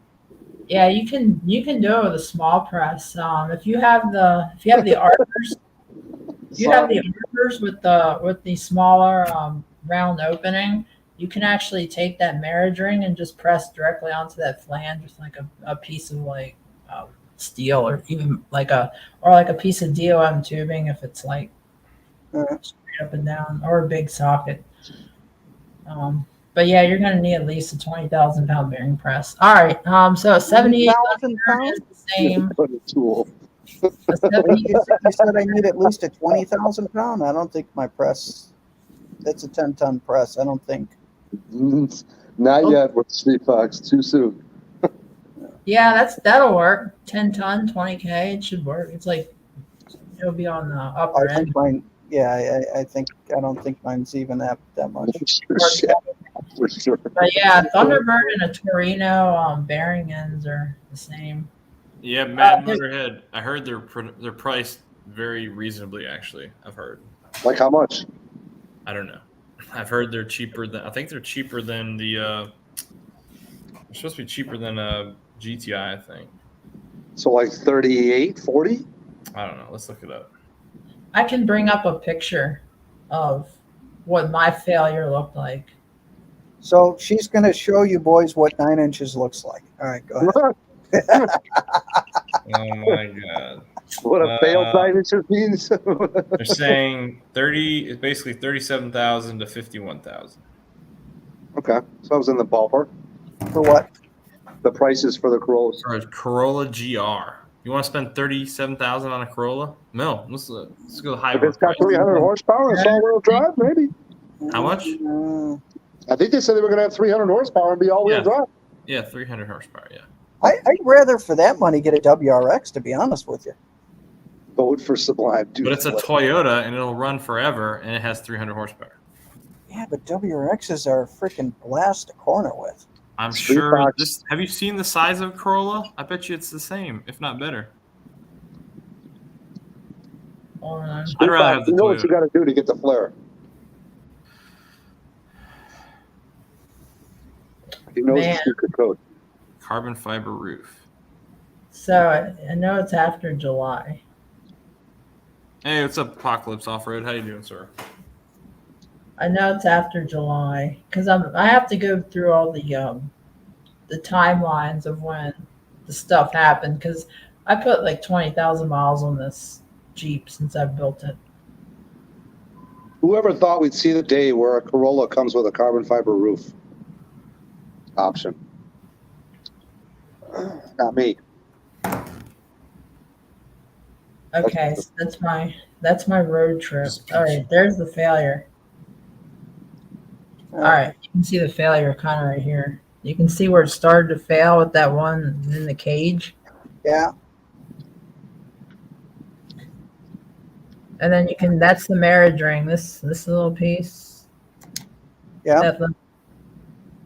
Yeah, so yeah, mine came apart completely. I'll go to the garage. I mean, it's freaking toast. Like loose bearings everywhere. Like loose Come on, bearings Tony. They got everywhere. the Toyota Racing Development Team, TRD. And then this is. Do you still have like a part number from the Timken itself? Because that's the bearing. Here's the bearing. Later, Big Stick. Take care, man. Hold on, Mike. Yeah, that looks like. Yeah, that looks like doo-doo. That looks like wrap. You see that glob of metal at the top? That's what held the bearings in. The cage. Yeah, that's the cage all mangled. And that's the bearings. Yeah, that was a failed roller. What got in there to fail that roller is I mean it could be a fluke. It could have been a piece of like debris or metal. Here's the 35 splines. They're perfect. No issues at all. Oh yeah. That's the vendor issue on that bearing. Yeah, so I honestly wouldn't. I would just like scope things out to see it.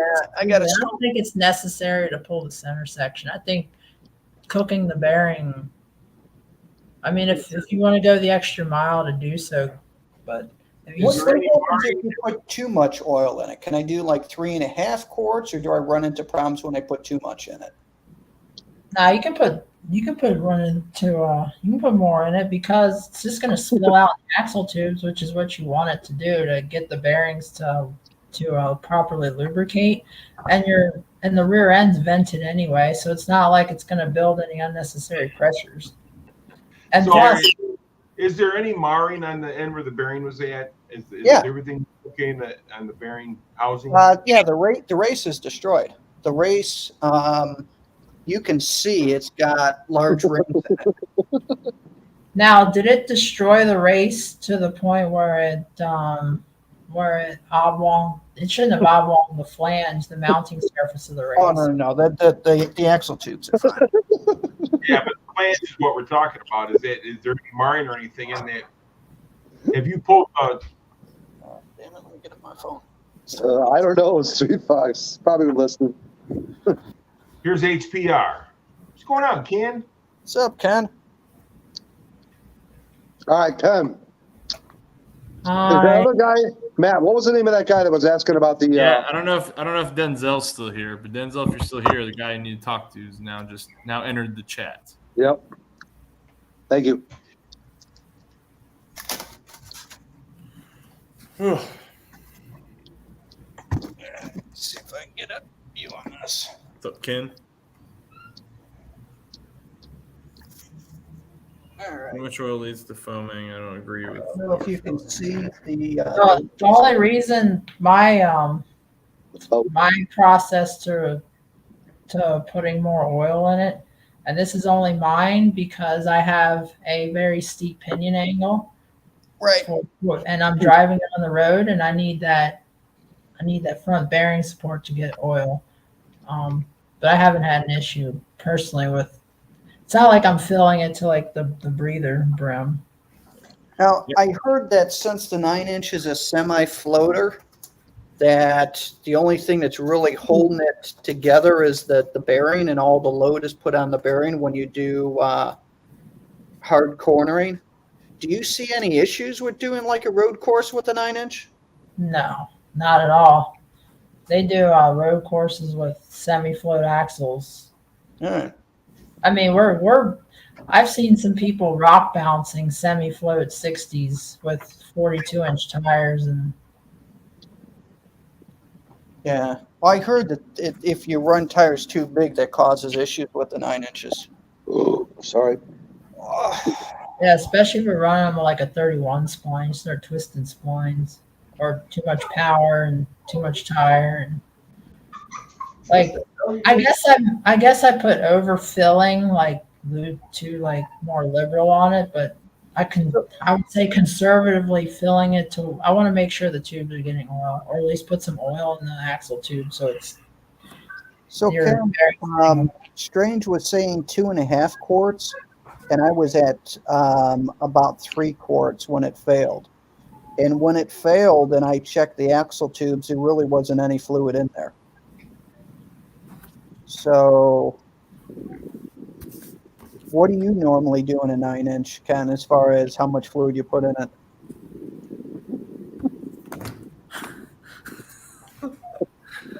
Come on, Matt. Keep it together. I'm trying, bro. All he's asking is how much lube does it take for 9 inches? Yeah, exactly. Axle bearing failure. More Yeah. than an 8-inch. Hold on, this is a work call. Yeah, Ken, so the axle bearing failed. It pretty much grenaded on the driver's side. The axle came out about 1/4 inch, and the rotor was grinding against the caliper bracket. So I was about 1.5 miles from the house, so I drove about 5 miles an hour on the side road, got it back home, destroyed the rotor, but it was cheaper doing that than, paying $400 or $500. But yeah, the bearing just completely. When I took it apart, it just fell apart, and the cage was just mangled mess.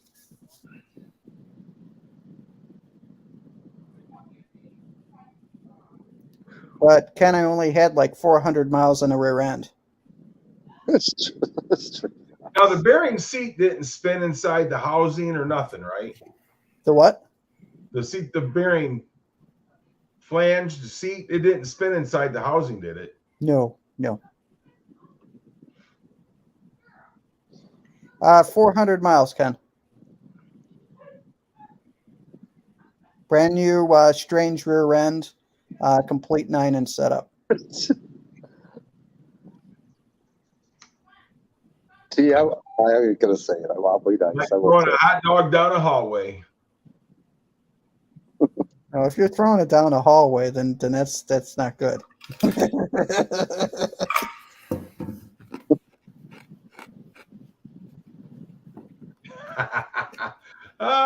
it won't slide in, just spit on it. Then it'll slide in.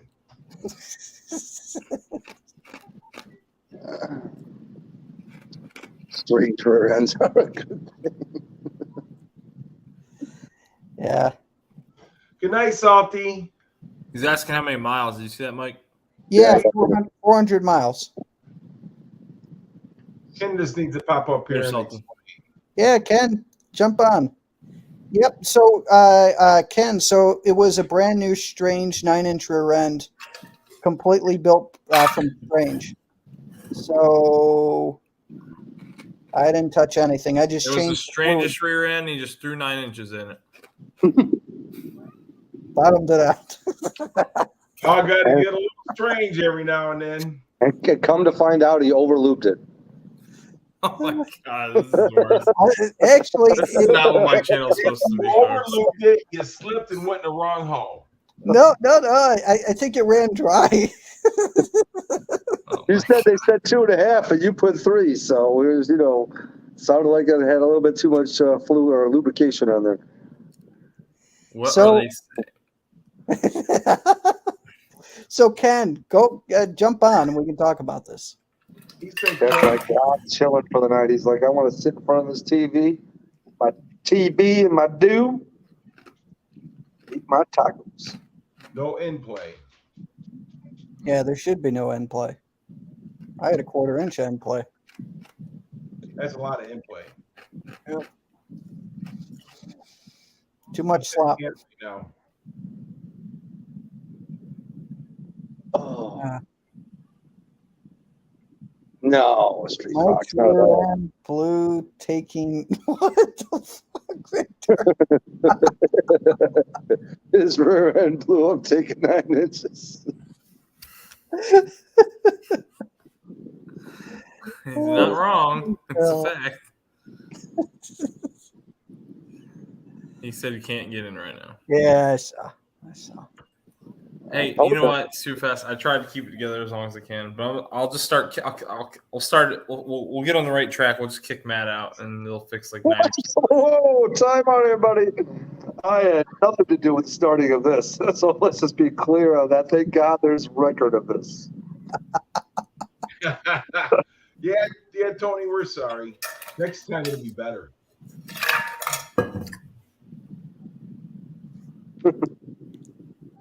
Here's the man you need to excavate. Strange covering the damage. Tony, I promise you, Tony, no, it's never they're- like this in here. This guy right here. So Ken, they covered the shipping and then the bearings. Instead of being $50, they charged me $30 each, which I'm fine with. I mean, there's no warranty when it comes to built rear ends. So Yeah, true on that. But how much? You said 400 miles? 400 miles, yeah. That's not a lot. No. It's like, They think it was a defective bearing. I still think it's a vendor issue, and they should cover it all. boot the paint job. It cost me 18 years to, dude, that's some serious strange.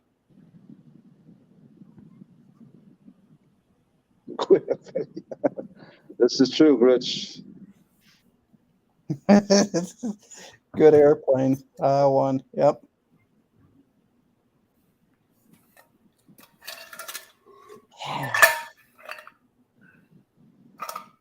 I don't know, Ken. Need a refill, Matt. The other side, Ken, looked like it was seated fine. I haven't pulled it out yet. I'll probably check it in the next week or so. I had Strange just send me a set of bearings, and that way I'll do both sides. They said you need a refill, Matt. But so what's your thoughts, Ken? I mean, should I put more fluid in it instead of doing like 3 quarts, do like 3.5? Like I said, it's a street car, not a strip car. So, you said Strange told you 2.5 though, right? that's what it says in all their documentation is 2.5. And I verified it with them over the phone. They said, yep, that's all that you need. I bet Ken's going to say 2.5. But I had 3 in it, and there really wasn't anything in the axle tubes, which you would think you would want to see something in there. Whereas like an 8.8 rear end, you fill it all the way up to the top hole. He says if it was a lubrication issue, both sides would have failed. Well, that's what I'm saying. I got to check that other side. And I'll probably just bore scope inside the third member to see what's going on there. It's not going to feel good. See? Rich says put in what it calls for.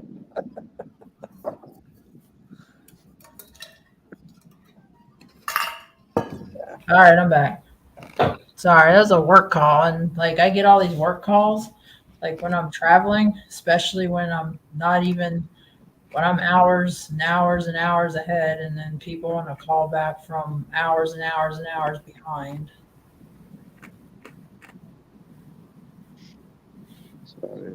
It's all good, Street Fox. Just parts. The thing is, I want to get the car back up and running for the end of this month if I could pull it off. Hey, Ken's in the basement. Oh, Ken's in the basement. All right, bring him in. Ken's in the basement. Hey, Ken. Hey, what I was going to tell you is I highly doubt it's a lubrication issue if the other side is not all jacked up either. Because if it's a lubrication issue saying you didn't have enough fluid in it, then you'd have failure going on the other side of the bearing also. Well, that's what I'm going to find out. So I'm going to pull the other side off and see where that's at. But it's weird because there really wasn't any fluid in the axle tube. I mean, there wasn't, I mean, just a little bit, just on the very, very bottom. But I mean, it wasn't anything of any substance.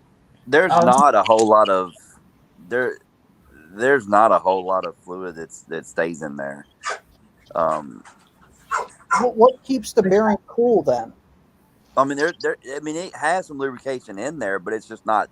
It doesn't pour out. Like I've pulled bearings out of 8.8s, and there's, it's in there, but it's just not a ton of it. It's like a very light line that should be at all it does is coat the bottom of just put a little. It just puts it on and then you don't have a lot on there.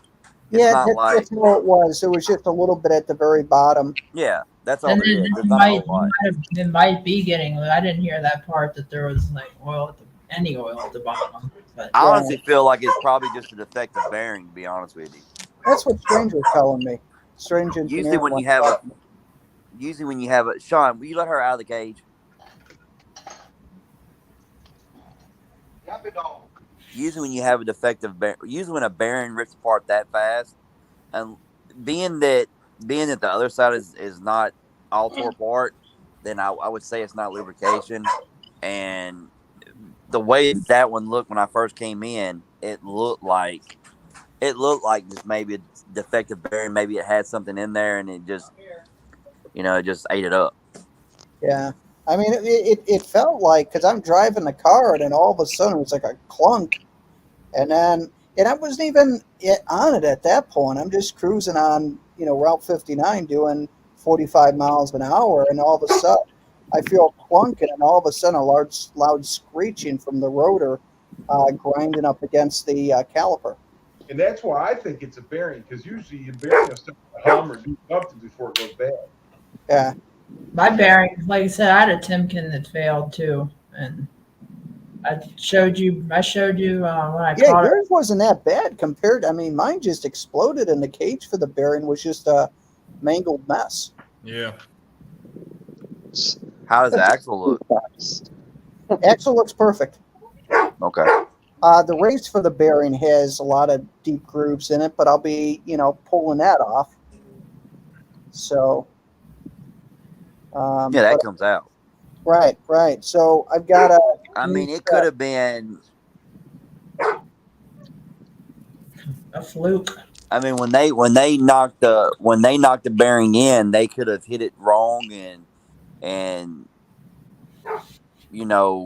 bent something, bent the race into the bearing, and it just ate. And it just came up. I mean, a ton of things, or just a defective bearing itself. A ton of things could have happened.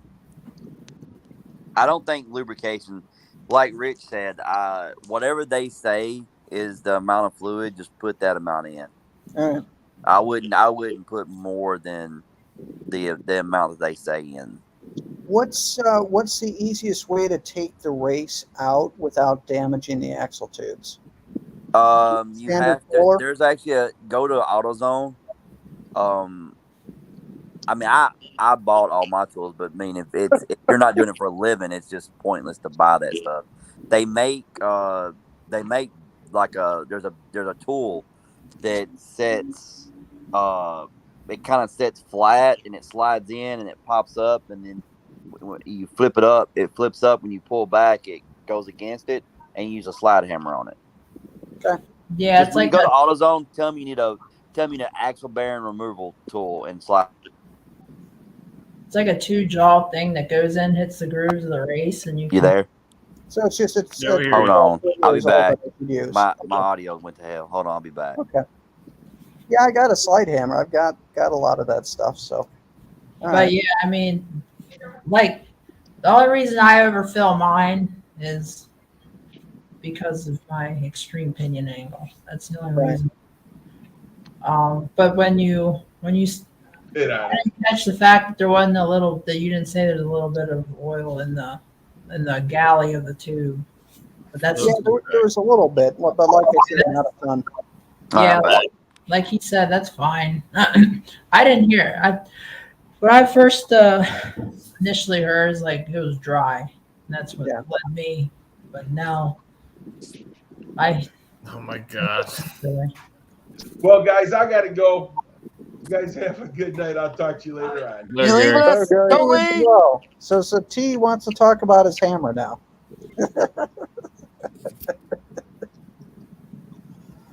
What the hell does T want to talk about? The angle T, of a the slide dangle. hammer and your hammer are two different things, buddy. Oh my gosh. I don't think I met Ken in Your person. hammer's not big enough to get the job done. Sorry, buddy. I want to know how my stream devolved to this. I don't think I've ever met Ken in So we person. know how. We know how. I remember the exact sentence, and it wasn't for me. It was Gary. Nope. Yup. It was Mr. Mike's garage. That's who it was. Oh. Since he's the expert on the. I kept, yes, but I listened to what he said, and I, as a mature individual, did not laugh until someone had to point it out how immature I could be. Everybody could be. It's always that one person. And for a change, it's not me. I'm used to it. I'm used to immature itty. Ken, what car you got now? I've got the 11 and the 06. Okay. What have you done to the 06 lately? Do what? Weren't you swapping the 06? I was going to until I bought the 11. Okay. I was going to do that, and then the 11 popped up for a really good deal, and it was already a Coyote and 6R80. So I was like, you know what? It'll work. Gotcha. And then I haven't been able to do nothing to neither one of them because all I do is work on everybody else's stuff. Yeah. I hardly have any time for my stuff anymore. Like, How's your literally, backlog, Ken? The what, Sublime? How's your the backlog? backlog? You getting it down? I mean, somewhat. But I mean, it's now we're back into regular appointments, so it's just like fighting. You know, it's just it's a never ending. Oh, yeah. That's a That's good good, thing, though. though. It's good. It's good that you have business. Salty, I thought you said you was going to bed. Yeah, I know. Why don't you jump up in here, Salty, with us? When Salty said he's going to bed, Salty, that just jump means up on the he's going to panel. bed. Well, I gotta go. He to bed ain't going to soon, too. bed. He's just right there. I gotta go to bed soon too, but I think Sublime GT500 will be going live Yeah. after me. Not tonight. I gotta get up He early said tomorrow. not tonight. Well, I just jumped in to kind of talk to you guys about that, but Appreciate you coming in, Ken. hey, no problem. But I was in the background for a minute. I just was listening. I'm not one of these people that freaks out when people show up or don't show up. It doesn't really matter to Oh me. yeah, you're the same way I am, man. You either do. It is what it is. Like, I didn't know you was. I was sitting around and I was like, who? I was like, looked up and see if anybody was live, and I'm like, oh, he's live. Jump in Yeah, there. Hey, so did you buy Did you buy a GT350? Huh. Nope. Yep. Maybe. Come on, man. Man, it's getting late. I gotta go to bed.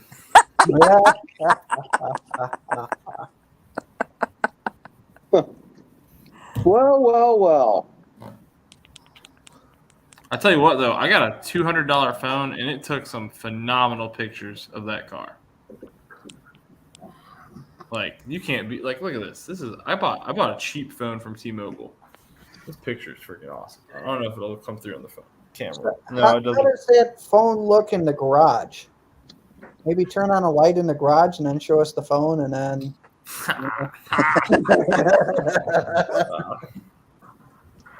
I had a funny video. Where is it at?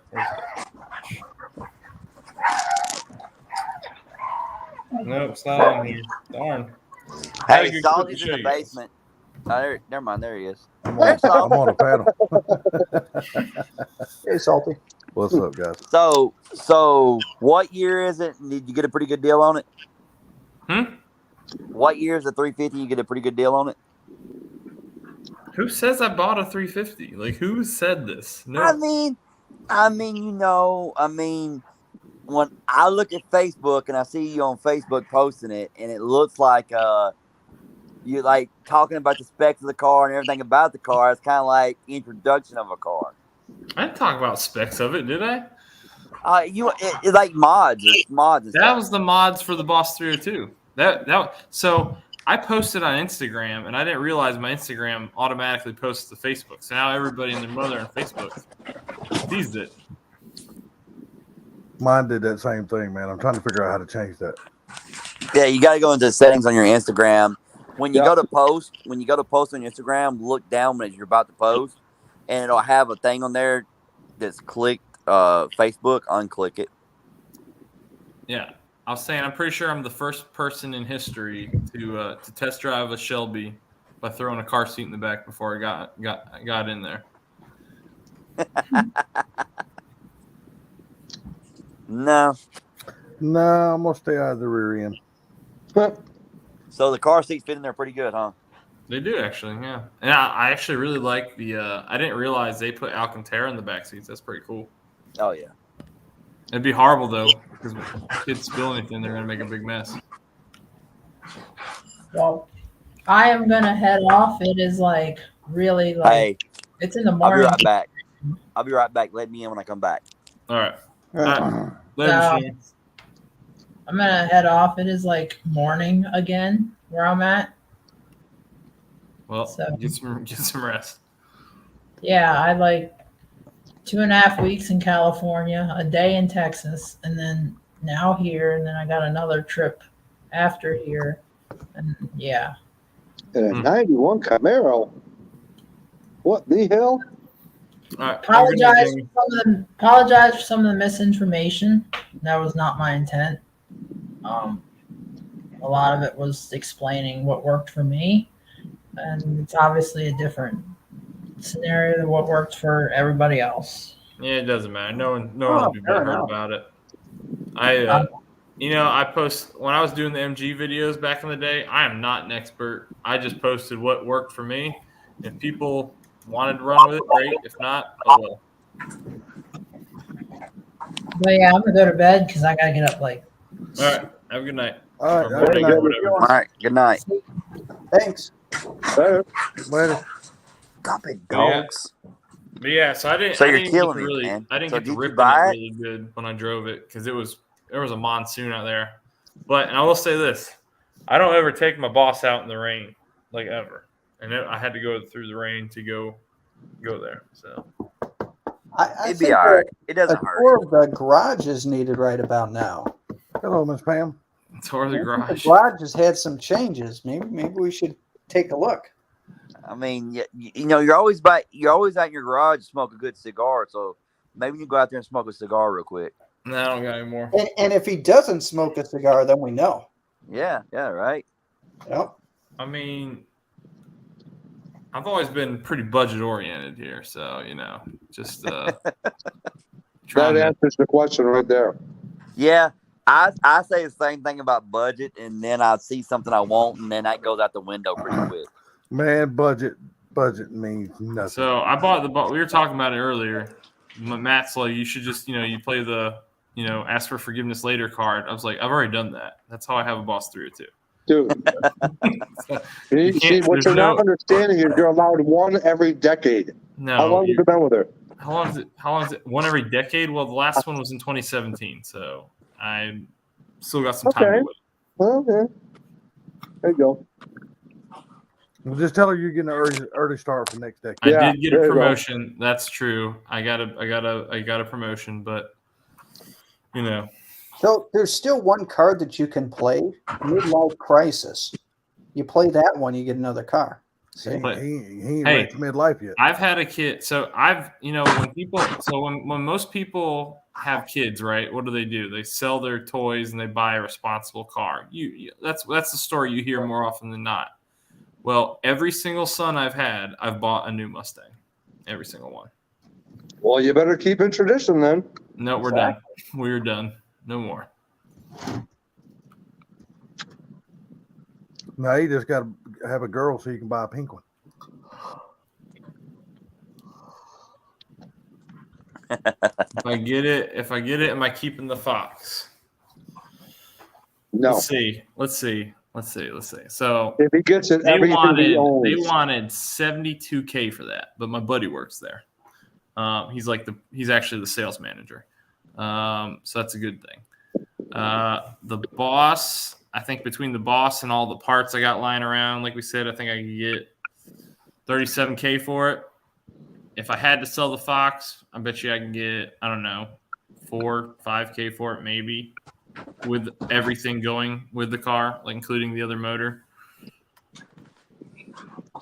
I don't know. Tough call. Sounds like an easy call. Well, I will tell you that the Boss 302 is a superior motor to the Voodoo. I agree. And it's rarer.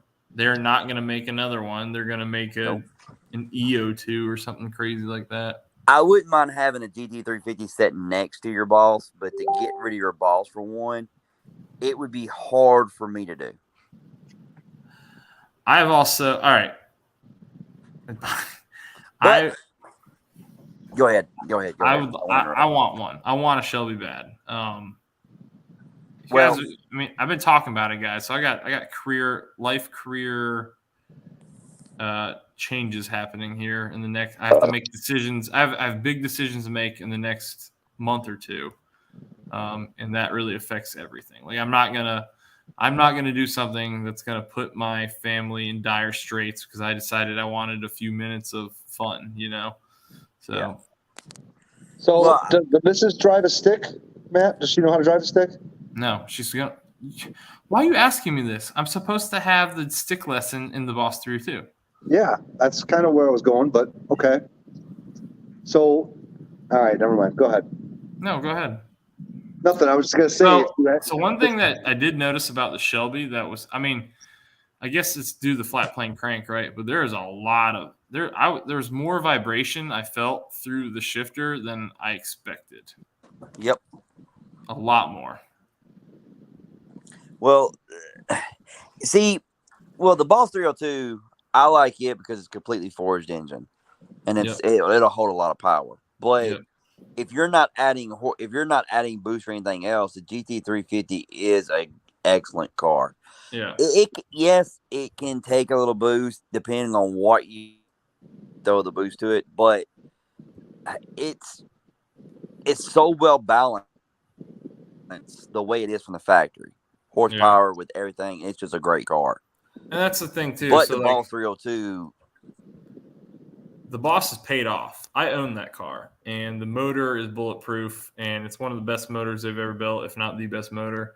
And I don't know. It's a very, very tough decision.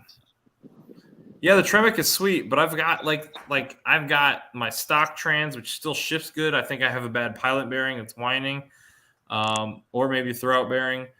But I also have the racing trans in my garage, which I haven't even touched. It's brand new. It's a brand new Caliber Stage 3. And Alejandro Flores raves about them. He loves them. So I don't know. I think I'll be fine if I keep it. Yeah, the Tremec and the GT350 I like it. Some people don't like it. There's like, it breaks. I'm like, I've heard a couple stories about them breaking lately. Yeah, I've seen some pretty good high horsepower cars, and they haven't broke. I know somebody has one that has put that car through a lot of headache and is still going. So the GT350 is a great car. the Boss 302 is just so iconic. I mean, it's just I don't know. I've got a lot of memories in that car, and if I get rid of it, my middle child will be very upset.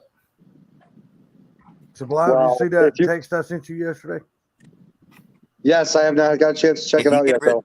If you get rid of the Boss, you gotta go ahead and sell all the little cars and buy all brand new cars. That's easy though. That's easy. They make them. They're out there. Salty, was that video of the runs of the no prep? And that'd just be more content, Ken. That's just more content for me. Oh, always. Yeah. Plaid outran a GTR. Oh, okay. In that video?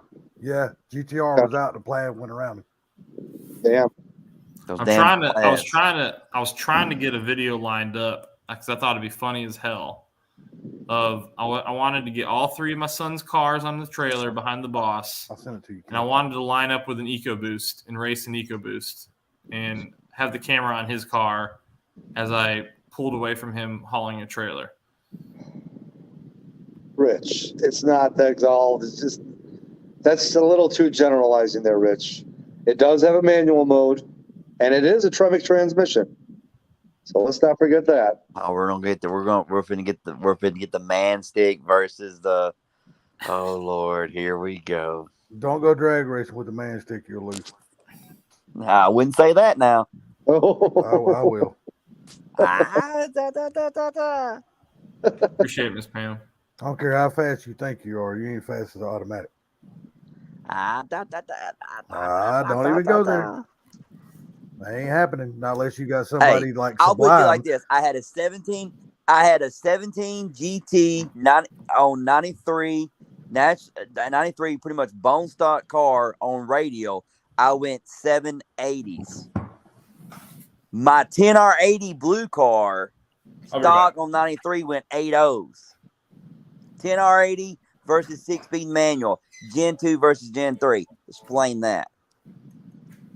It's called a DRIVER mod. It's called a how much weight difference in the cars? Dude, it was a same weight. It was a S550 versus S550. Oh, okay. Back seats full trim. Back seats full trim. Same tire. Both had catbacks. Both on 93. 10R80 manual. I went 780s. 780, 781, 784 in one night. My stock blue car on 93 went 80s, the best it ever did. 10R80. That was a manual. The only difference is I could give that car a little more hell out of the hole, whereas that automatic depending on whatever the car wanted to do out of the hole. All right. I'm gonna play something real quick and then I'm gonna end the live stream. So hold up. Oh boy. Well, let me say this before you play that then. The only way a stick is going to be the automatic if you drive like Sublime. He's the only person I know that missed a gear in the automatic. Let's see if we can make this. There we go. I don't know if you guys can even see this. Yeah, we can see it. Hold on, I can't see. We can't see it. We can't see it. No, you were there. Just get close. You were there. There's big old fingers in the way. There you go. Gotta hit the play button. Fox. Oh, all right. It's going. Is it? It was, and then you mashed it again. I see a fox. This is very hard to do because if I pull it away, it's not going to focus. God bless. Hold on. Push play and then turn it around. You guys know what park's on this side of the garage, but do you know what's on the other side? Yeah, Boss. Nope. Told you. All right, I'm done. Told you bought it.